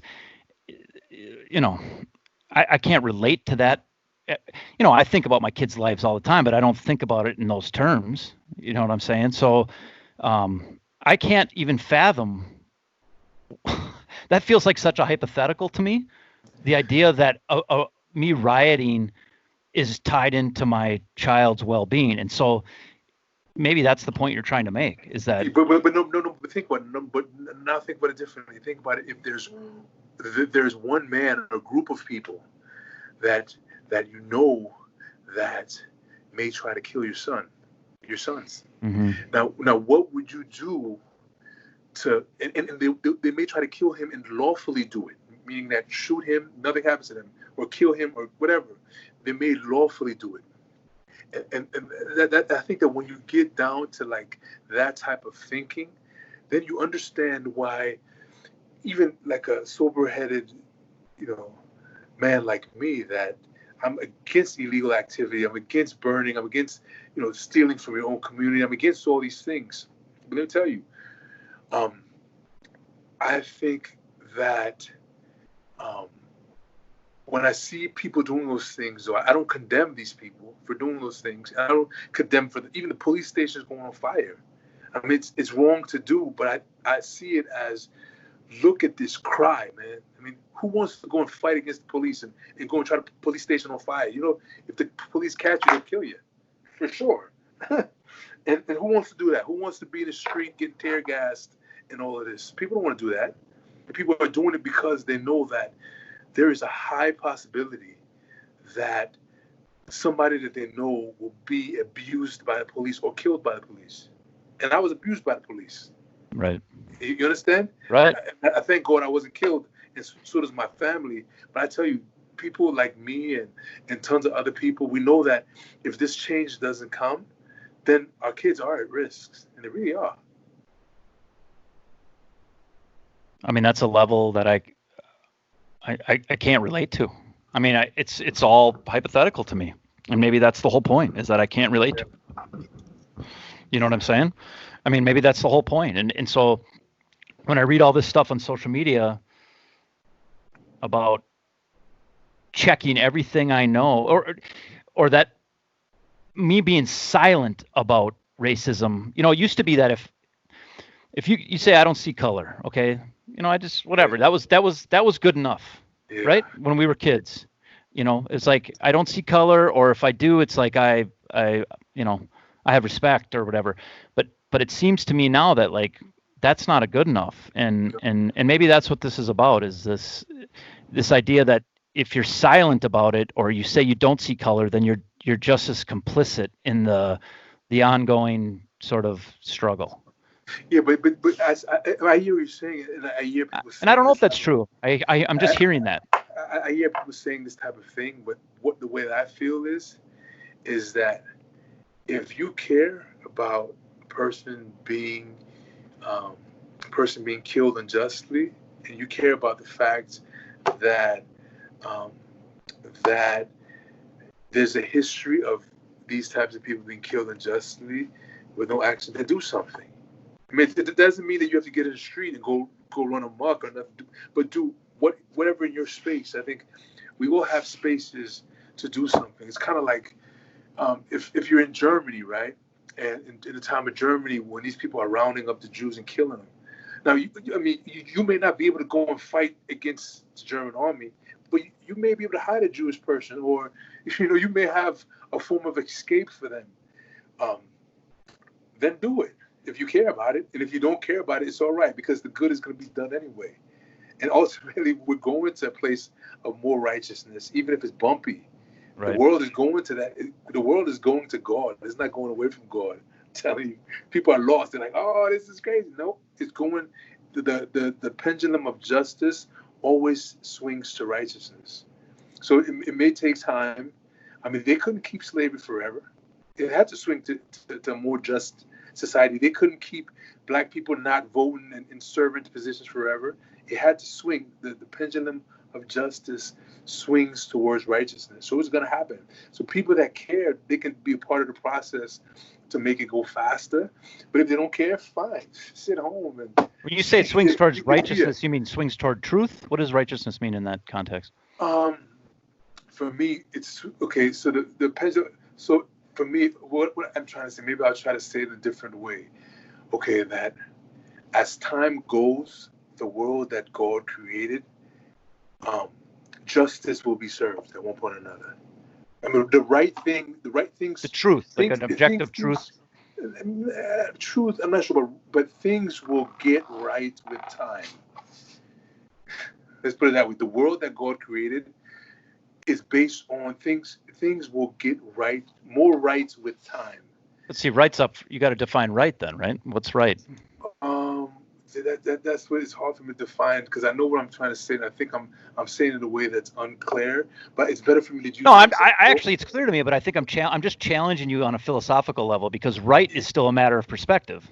Well, it's what I mean. Slavery is wrong, right? I think it is, but that's still a Yes, matter of perspective. yes, but those people are wrong too. If you have the wrong perspective, you're wrong. So Sure. now we're in a place where more people think that slavery is wrong and slavery is outlawed. You see what I'm saying? So it Right. moves with time. Things move closer to righteousness.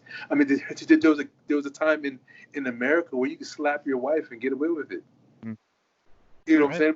saying? But now you can't do that. Right. I So mean, you, there's a so time. what you're telling me is that there's an objective righteousness, like a utopian standard that exists that we're migrating towards. No, I don't think I look at it quite like that, like utopian. What I look like at it is that okay, this is gonna get way kind of in another realm, but I Bring think it. that I think that there's equations that the Most High has created. You understand? Okay. That means that, and the more you're in line with those equations, the better off you are. But I also think that society must fall in line with certain kind of laws of existence. Well, I'll say it like this: if I drop this pen, Mm-hmm. it's gonna fall. Yep, physics. It's gonna fall, and that's like a law. So that's a physical law, Right. and that's what we call it physics. But I also think there's psychological and emotional laws, meaning that, if I work at something, I'm gonna get better at it. Doesn't matter what it is. I mean, if I work at it constantly, I'll get better at it. If I work at it constantly, I'll get better at it. I'm with you 100% with you. I think about this all the time. I think there are psychological laws. They're invisible. They're not as obvious as physical laws. Yeah. But that's kind of what I mean by an objective truth, though, because equations, if you start talking about just math, basic math, that is an objective truth, right? It can't be argued. It can't be interpreted. So perhaps there is an objective righteousness, a moral version of 2 + 2. And maybe that's what you're referencing. I mean, I know I'm doing it. I'm dumbing it down in layman terms a lot, but maybe that's what we're talking about here. Is that there is a moral standard that exists that exists as a law, as a fundamental law. Yeah, I think so. I think people. But maybe it hasn't been defined yet. So no, but it doesn't need to be defined because it's kind of ingrained in the creation. See, we are created by the Most High. This is what I believe. It's ingrained. And what I mean by that is, people that kill people, they cannot sleep. It's a law. I'm telling you, and I see patients that have actually killed people before, and they have insomnia problems for the whole life. You've seen that? I've seen people that have killed people, and they can't sleep, so they come to me for me to help them with insomnia. Does it matter?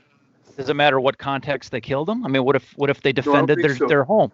No, I don't think so, because one person that I'm thinking of specifically he was into I think he's out from California or something, and he was in gangs and stuff like that. So really, the person he shot was trying to kill him. Okay. You understand? But they got to fight over the gun. He took the gun and he shot the guy. He still can't sleep. He took the guy's life. So I'm saying, what I meant to say about it is, some of these things are kind of ingrained. People that steal from people, they're not, it's difficult for them to live. We all have consciousness in us.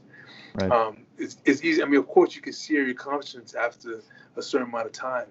But I do think that this objective righteousness, to a certain extent, I mean, I think there's also an area of gray where, you can't really pinpoint it. But I certainly think that there's some objective righteousness. I think I agree with you. I think about this stuff a lot. And then when I see what's going on in terms of like discord and division, it fucks me up, because I feel like we have so much overlap. If you lined us all up and you could somehow measure our goals and our humanity and all these different things, we would overlap by like 99.99999%. But somehow there's all this division still, despite that. But it's because of the definitions. That's the reason. It's because of the creation. See, if you create something for maliciousness, how could it be good? If you create something to bring division, and then you get like the whole world to kind of believe in these separations of people, which you're creating so that you can separate people and put more value to certain people and less value, then how can we ever expect that system to work out for something good? So maybe the problem's capitalism. I mean, maybe it, but I love capitalism. I do too. But it motivates you, right? It motivates you. It gives you something to aim for. I do too. I'm for capitalism, but sometimes I feel like, especially when I see it being manipulated, like it's been manipulated a lot, financial crises being manipulated and things like that. I lose faith in it. But sometimes I think maybe it's just, it creates, this class system where people who are at the bottom feel like they can never get to the top. They feel so disconnected. And that's part of what I think is going on too. It's like this disconnection. It's why you can burn structures. It's why you can slander a group of people, because you don't feel like you're part of that, because nobody would do that to themselves. And so if you feel that disconnected from a system, it's easy to fuck with it. It's easy to destroy it. And sometimes I think maybe capitalism creates such disconnect between the classes that they don't feel like they can ever get to the next level. They don't feel like they are part of the system. It's like if I thought, I could never be really wealthy, I would look at a Jeff Bezos with disdain. You know what I'm saying? Or a Bill Gates or whomever, a Zuckerberg. But I don't. I look at it like, how the fuck did they figure that out?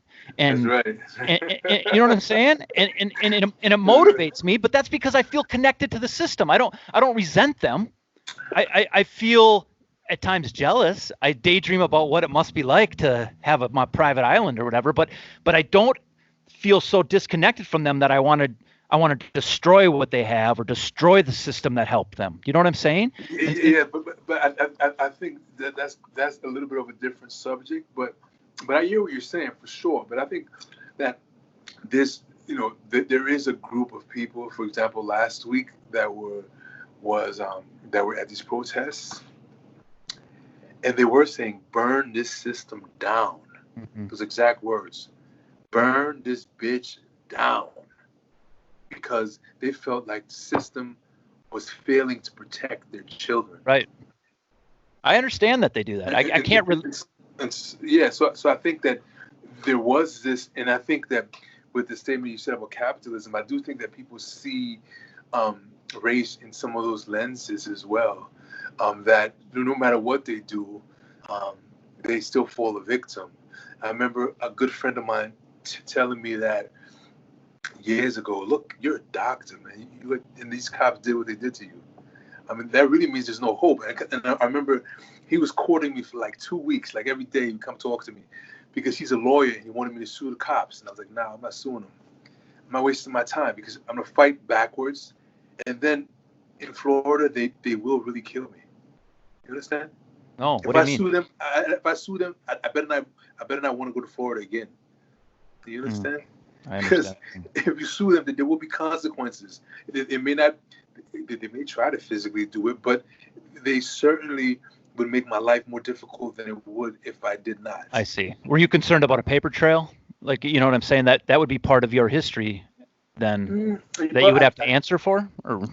Well, I think that I want to tell you my thoughts about it, because if this is going live, I want to be. I understand. About it.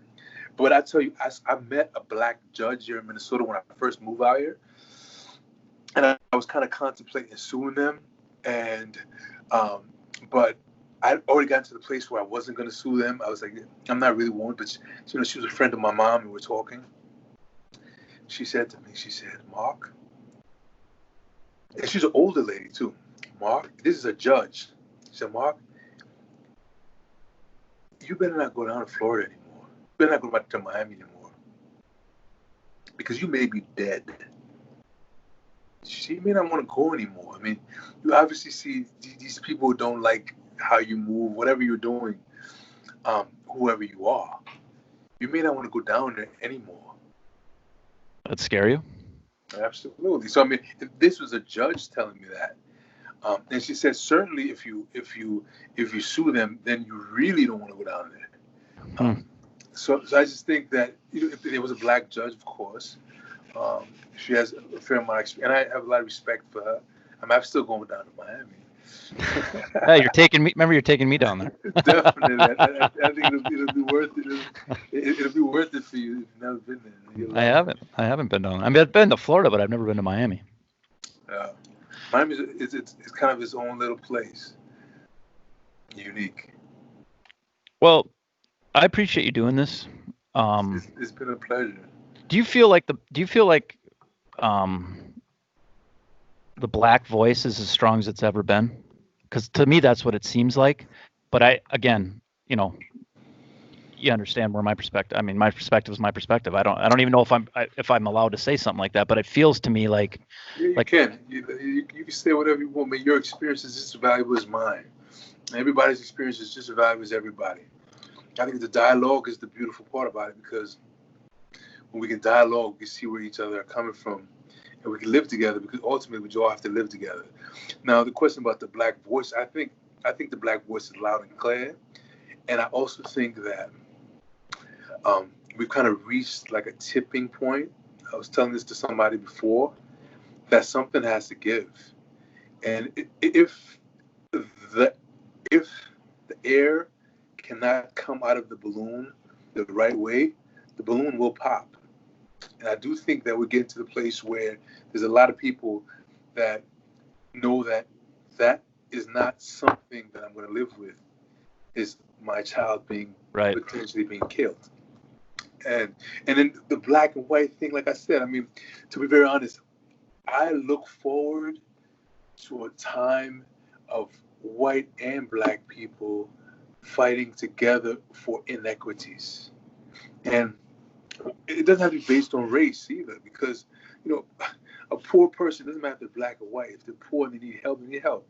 Right. If that poor kid is going to a school system that doesn't have computers, there's going to be a problem. Another big problem people haven't thought about recently is that with this COVID virus, who do you think, which kids do you think have access to Wi-Fi to do their homework?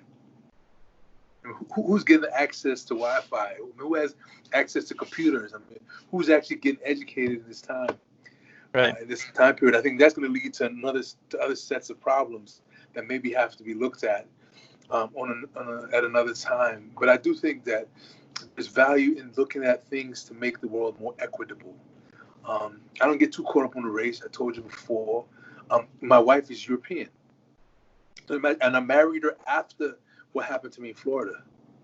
Okay. You understand? So for me, I don't have a like hate or anything. I dealt with all my issues with forgiveness of what happened to me, but that doesn't mean that I think that it doesn't need my energy. It doesn't mean that I can just sit back and not put at least some energy towards making things more fair. And part of me talking to you on this podcast, it's part of me doing what I can also, and I think everybody can do different things. Yeah, that's what I was going to ask you if you felt, and we can wrap this up, but if you feel more compelled to talk about this than you ever have before, or if this is just kind of par for the course. Yeah, so there was a time period where when I first started seeing some of these kind of murders of people that were unarmed, etc., and the lack of justice, that I went bananas. Like I put all of these on my Facebook feed, like Black Lives Matter. Yeah, because this was my let everybody see it now, because we've been talking about this thing, and black people have been talking about what's been going on for decades, centuries. We've been talking about this, and we weren't believed. We weren't believed by people in the suburbs. They thought, oh, cops are great.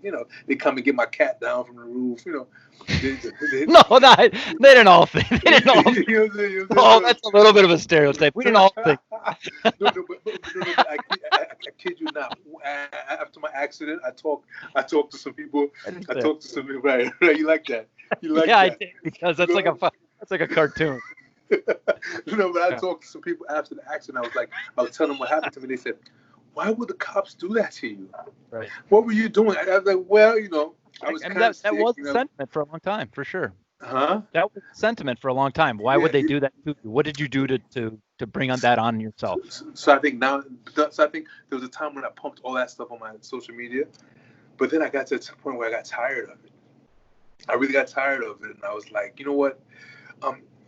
Kind of like it's there. I would see it. I wouldn't post. I wouldn't comment or anything. But most recently, with this thing with I remember most recently, but I'll stop quickly. But the guy that was telling me my friend was courting me to get me to sue the cops. He always told me this thing. He said, "Hey, Mark, you're a doctor. You're a smart guy. You're articulate. If you don't fight these people, who can and who will?"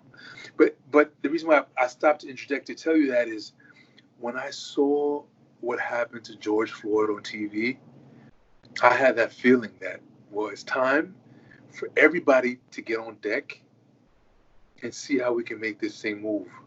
Because it's time to make sure that, now I recently had a boy. I had a son, he's 7 months old now. I mean, and maybe that affected how I am. But right now I'm at the place where I'm ready to talk. I'm ready to do whatever is necessary, actually. I'm not going to go and burn down buildings and stuff because I don't think that that's right. I'm not at peace with that. But for those people that are at peace with that, if that will bring change, hey, the change is more necessary than target. Yeah, and it might be based on the times we're living in. That might be the most effective. I mean, optics are huge now. Visuals and viral videos and 30-second snippets are more powerful than they've ever been. So maybe that is the answer. I personally feel like conversations. I haven't seen a lot of them, and for me, they're the most effective.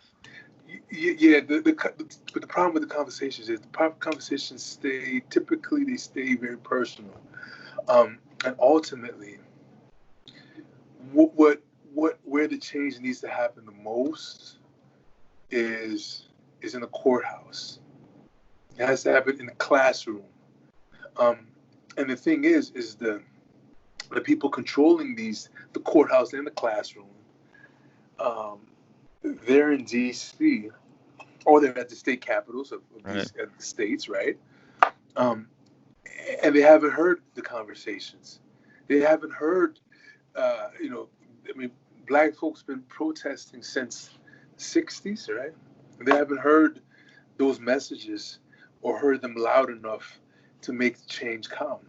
So what happens is that has to escalate.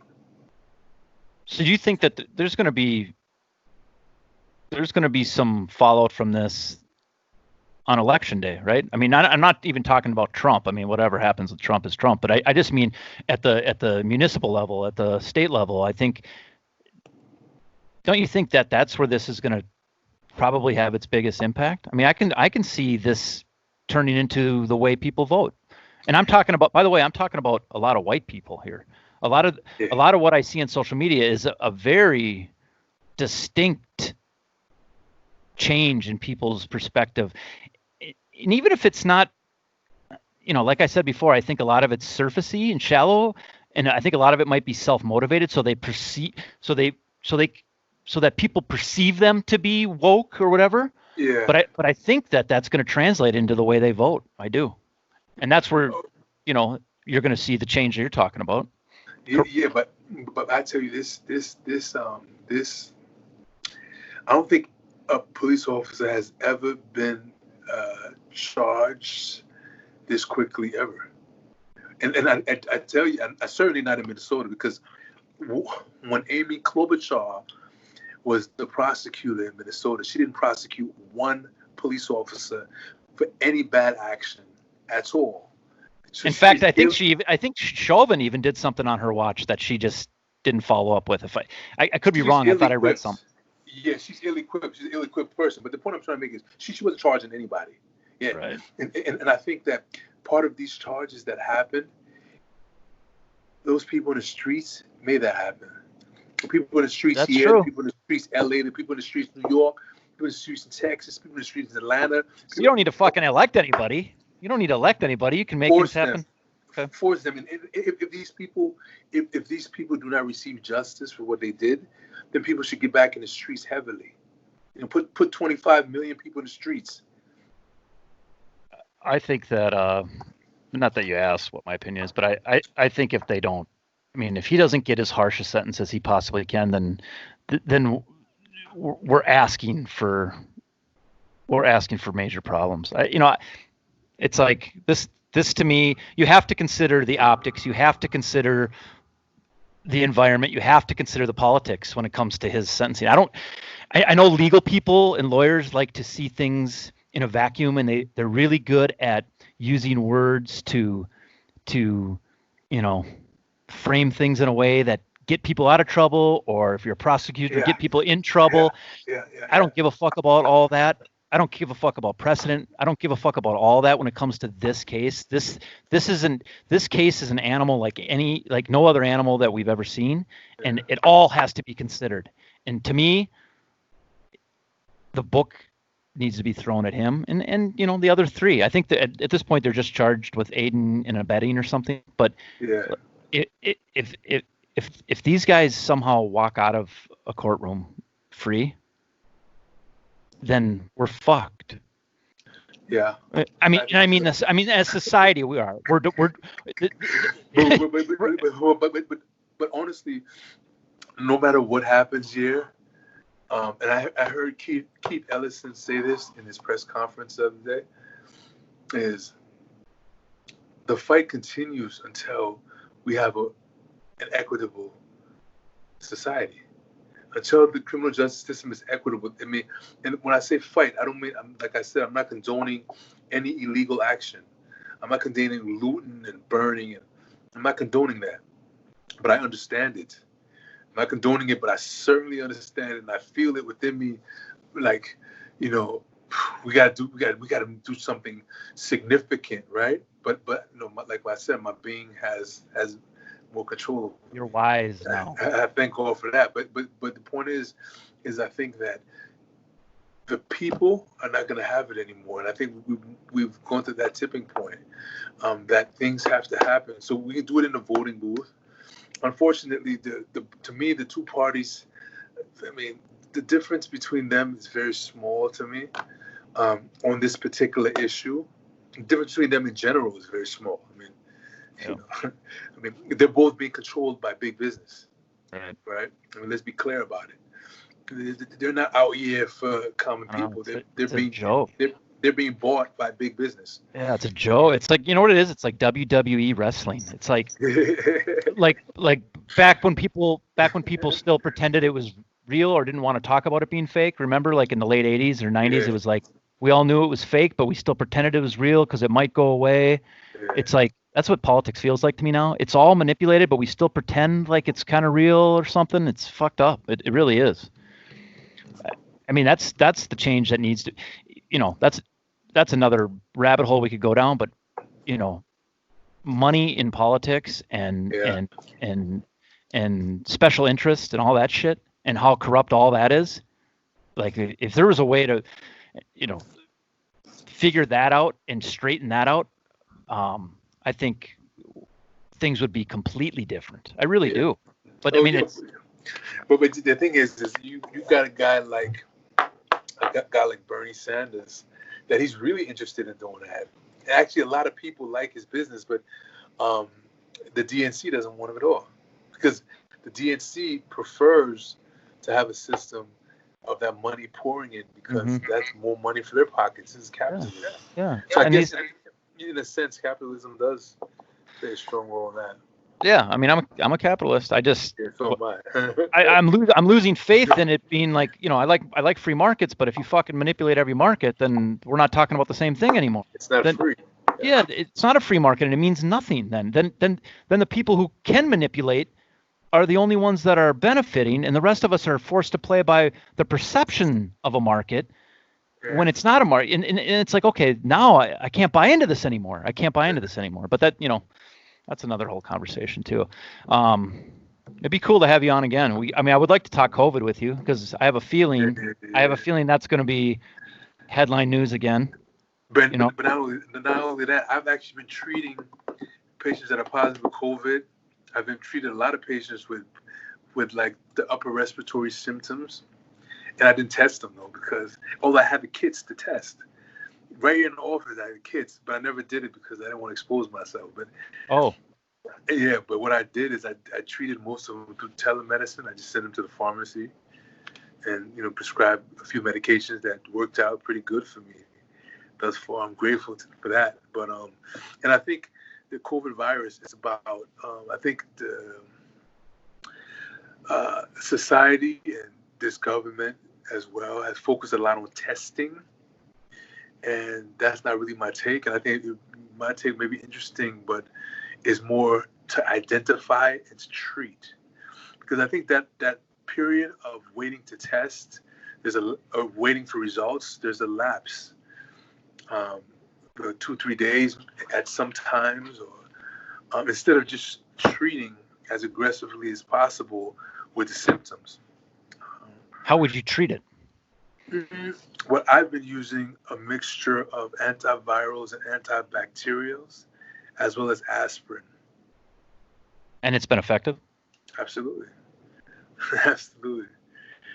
Yeah.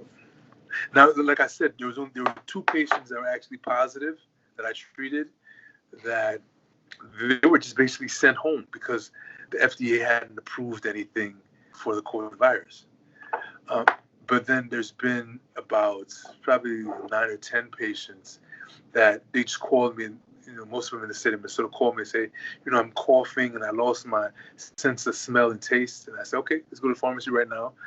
I didn't even recommend them to necessarily go and find the test, because that would require them to go to the emergency room. Right. And if they didn't have it, then it would increase their risk of having it, etc.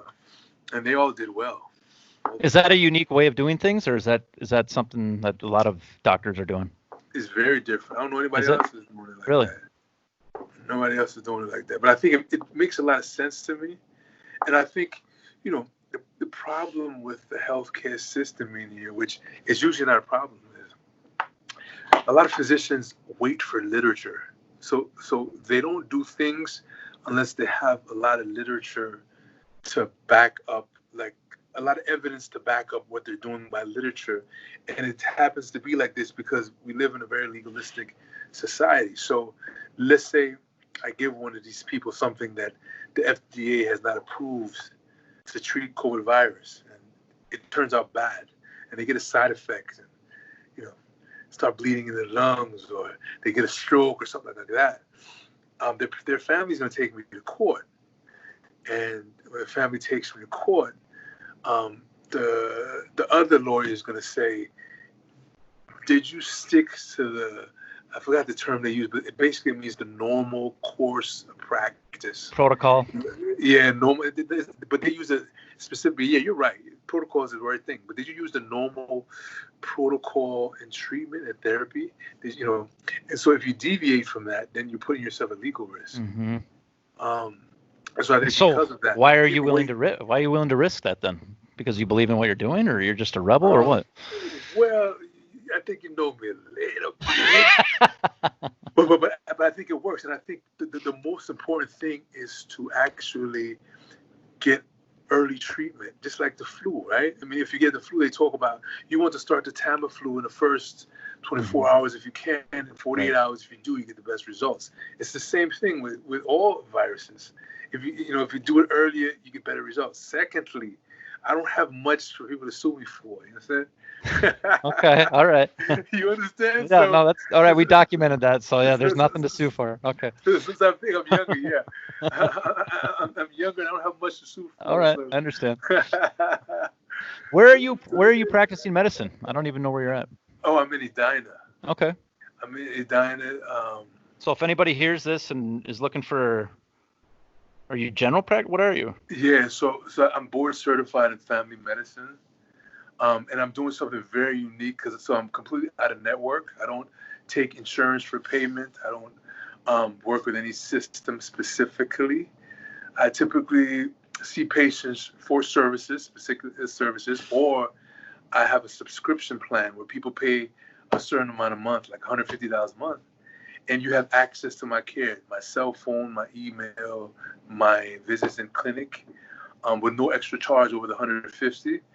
I also wholesale some medicines, so I have like antibiotics, wholesale blood pressure meds, so I'm really able to get medications for very low costs. I carry Viagra and Cialis at very low cost. Okay, yeah. So let me tell you something funny. Viagra was my #1 sale for 2 years in a row. Can you believe that? I believe it. I believe it. I think that's really amazing. I think that's amazing. But it tells you a lot. Yeah, I think it does. Exactly what I think. I guess they're using it for their blood pressure, right? Yeah, of course. Yeah. That was a party drug in LA, just so you know.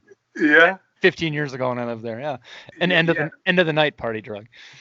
yeah, yeah. Of course, of course, Yeah. of course, of It course. was. It was bizarre. It was like it was confidence in your pocket. Yeah, I think so. Yeah, yeah. I think so. Because if you use certain things, you have certain issues with Yeah. directions You didn't have to worry about that. Yeah. yeah, yeah, yeah. Whiskey, they called it. Yeah, yeah. So what is it? It's Imperial Health. Is that what it's called? It's called Imperial Health without the I. So it's MPerialHealth.com is the site. You should check it out though. Actually, I'll shoot you the link. Yeah, and if when I post this, should I I can put on the screen. I think with like with my buddy Dan, I put his I think it was his Instagram handle he wanted on there. If you want some kind of information on the screen, I can put it in there as a little like lower third. It can be your name. It could be whatever you want. So if you want something on there, I can do that. So people, if they watch a clip or watch the whole thing or whatever, they can see something identifies you. If you're interested in that, it's up to you. Yeah, we could definitely. Yeah, I'm down with that. I'm down. Or nothing. I can leave it nothing. I can leave it blank too, and just But I'll think about that and see how it works. And I really want to see what you do. I'm afraid I may, what I'm saying, put my foot in the mouth with certain things. I don't think so. I'm kind of used to that though. What I mean, would you be afraid of if you say everything that's from your heart and honest, it's like at the end of the day, I mean, I obviously you don't want to cost yourself business, but I don't think you said anything controversial. Oh yeah, yeah. I'm not sure. I just can't remember exactly how I came across, but I did say what I said was coming from. I was speaking my truth, and to a certain extent, I think everybody has that right. So I'm not really afraid of it anyway, and whatever. You know what I'm saying? Right. If I have fun, I mean, I'm definitely not trying to offend anybody specifically, but I do think people need to sometimes take a look at the way that they think and the way that we all live. I agree, and that's part of the reason I wanted. Yeah, and that's part of the reason why I wanted to talk to you. I've struggled the past week with trying to communicate, especially on social media, in a way that like addresses that I like to think critically about things. But I also, social media is about gut punches. You have like 120 characters to make a point, and there's at least for me, there's a tendency to try and go for the really impactful, snarky, quick comment that doesn't contextualize anything. And I don't know, I've lost a lot of Facebook friends this week because I've tried to throw critical arguments out there that in a time when nobody really wants to do that. It's like you're kind of either on one side or you're not. And maybe that's the best way to approach it. For somebody like me who likes to I do like to stir the pot sometimes, but I just like to think critically about things. And I've really struggled to do that in the last week. And so having a conversation like this means a lot to me. I really appreciate you taking the time to do it. You're a really smart guy, and you know a lot about a lot of shit. And I don't know. I appreciate you giving me a platform to even fucking have this conversation, so I can get better about not just my knowledge, my understanding, but getting better at communicating. You know what I'm saying? But I think you do a great job of communicating, Eric. You really do. You're a super communicator, and you're a smart guy as well. Well, this last week's been hard on me. I lost a lot of Facebook friends, man. But that's all right. You know what I'm saying? A lot of people are uncomfortable being rattled. Like if you say something, I hear people on Facebook, they're like, somebody said something I didn't like, I'm taking them off my friends, I'm blocking them or whatever. Right. But actually, that's sad for you because now you have less input into your brain. Yeah, it's true. It's okay if people think differently. I mean, I actually have a couple people on my Facebook feed that are my Facebook friends that I can only go back and forth with them for a a few Yeah, it gets texts or whatever. emotional. Yeah, it gets emotional. It really does. It's an emotional time. It's okay, and everything will be okay. And I remember I had this guy one time told me this really bad news, and I was hoping things would go better. And he was in the position where he was receiving the news, and he wanted to go better for me too, but it didn't. And I remember he talked to me. He said, "Hey, Dr. Holder." I said, "Yeah." He said, "You sound down." I was like, "Yeah, whatever." He said, "But I want to tell you something. Everything is going to be okay."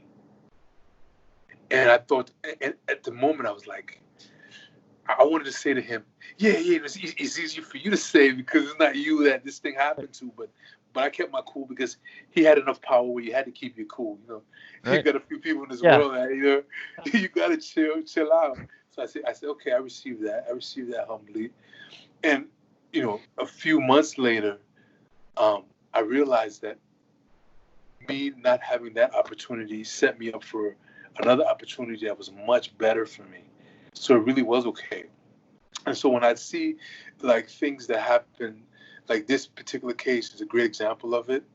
And I remember that when this first happened, I was really upset and whatever. And but as time has gone by, I've seen some of the consequence of me seeing what happened, and I do see some positivity in what's going on. I do see some solidarity. I do see some, people kind of standing up for what's right that some people I would never expected. Yeah, I know what you mean. Even when you look at those crowds in Minneapolis, it wasn't all black people. No, it sure wasn't. Actually, black people were the minority. They might have been. Seriously, I mean, there at some clips, I mean, some areas, right. It is what it is. But there were other areas, even all across the country, there's areas where you see everybody standing up for a more just system. Mm-hmm. And I'm afraid that it probably wouldn't have happened if people wouldn't have seen what they saw on their social media feeds. Yeah, and it probably wouldn't have happened if everybody was stuck home for COVID. That's true. I think 100% it did. Yeah, I think it played a role. I think things kind of came together. Yeah. To be like, we got to do something. People were happy to be in the street. They were. They'd been bottled up. Mm-hmm. They've been the first time they've been in the street for like 3 months. It's incredible. It's like a 2-liter that'd been shaken for 2 months and uncapped. And it was it was. It's going to go down as one of those seminal moments, I think, in our life. I mean, it looks that way already, and there's no doubt we're going to remember it, and sort of in that way. So it's kind of incredible to know that it's as important as it is in real time. A lot of times these things, it's like after the fact you realize it, sort of. Yeah. And if you plan for it, a lot of times it doesn't live up to the hype. Yeah. So when it happens spontaneously, but you also know that it's as big a deal as it is, and you're old enough, by the way, to process it. My 14-year-old, it's like, I don't think he knows it's a big deal, but I don't think he quite understands the context, right? He hasn't lived long enough to understand or hasn't studied history enough. No. So we have sort of a unique seat in a way for it. So it's been interesting. It's been interesting. And then when your boy becomes a man, things will be different too. For sure. I'm sure of that. So I want to tell you one quick thing before we close now. So when I was playing football, the last time I played football, it was at Armstrong. Mm-hmm. And when I was playing football at Armstrong, I had 2 storm zones behind me. True. You know what I'm saying? I had your brother was on my side because I know. I think he was strong, and then you, I think you're free safety. Yeah, I was. Yeah. So I was always proud to have 2 storm zones behind me then, and now having this conversation, I appreciate the fact that you kind of you took this step to do this, and I think it's really cool. It's really cool what you're doing. This platform is cool anyway. I appreciate you saying that, man. And you and I will have to talk about how maybe I can get more involved in doing of some of that. But I'm just really pleased that you're doing this. It's been a pleasure. Thank you, man. I appreciate you saying that. I get goosebumps when we start talking about Armstrong football too. So I do.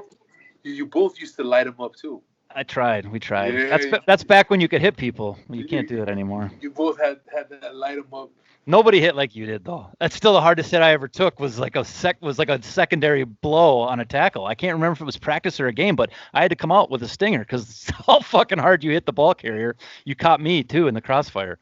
That's the hardest hit I ever took by far. So, yeah, I have big plans. I mean, dreams about what I could do with this, and it involves, multiple shows, and who knows, sometimes I get ahead of myself with ideas and stuff, but I think it'd be cool if there was a way we could do something that was just yours, by the way. It doesn't have to be me talking to you. Find a way for you to use this platform to advance what you know about medicine or Health. or whatever. Yeah, health I'm and just very interested in tapping into more creative ways to reach people, to change lifestyles. And I think platforms like this, it's easier because you can explain, you can talk. Right. So I think that we'll definitely talk more, and Okay. I look forward to just powering with you in general. I love it, man. And let's hang out. It's good to reconnect, Sure. and I hope friendship rekindles from this. So. Yeah, absolutely. All right, Mark. I know your time is valuable, so to give me 2.5 hours is incredible. I'm indebted to you. I appreciate it. No, it's been fun. It's been Okay. fun, and I hope that this thing does well too. You probably gonna cut this part out, but No, I'm leaving it. It's all staying. That's the whole point of this. The whole point of this is it's organic conversation. You don't overproduce it. So I'm leaving it. But I think this conversation is gonna do well. I think, and this platform is gonna do very well. Cool, man. It's my feeling, and I'm glad to be part of it. Thank you. Thank you, Mark. All right, man. All right, we'll catch up. Much love. Thanks, man. See ya. Slab Content Company.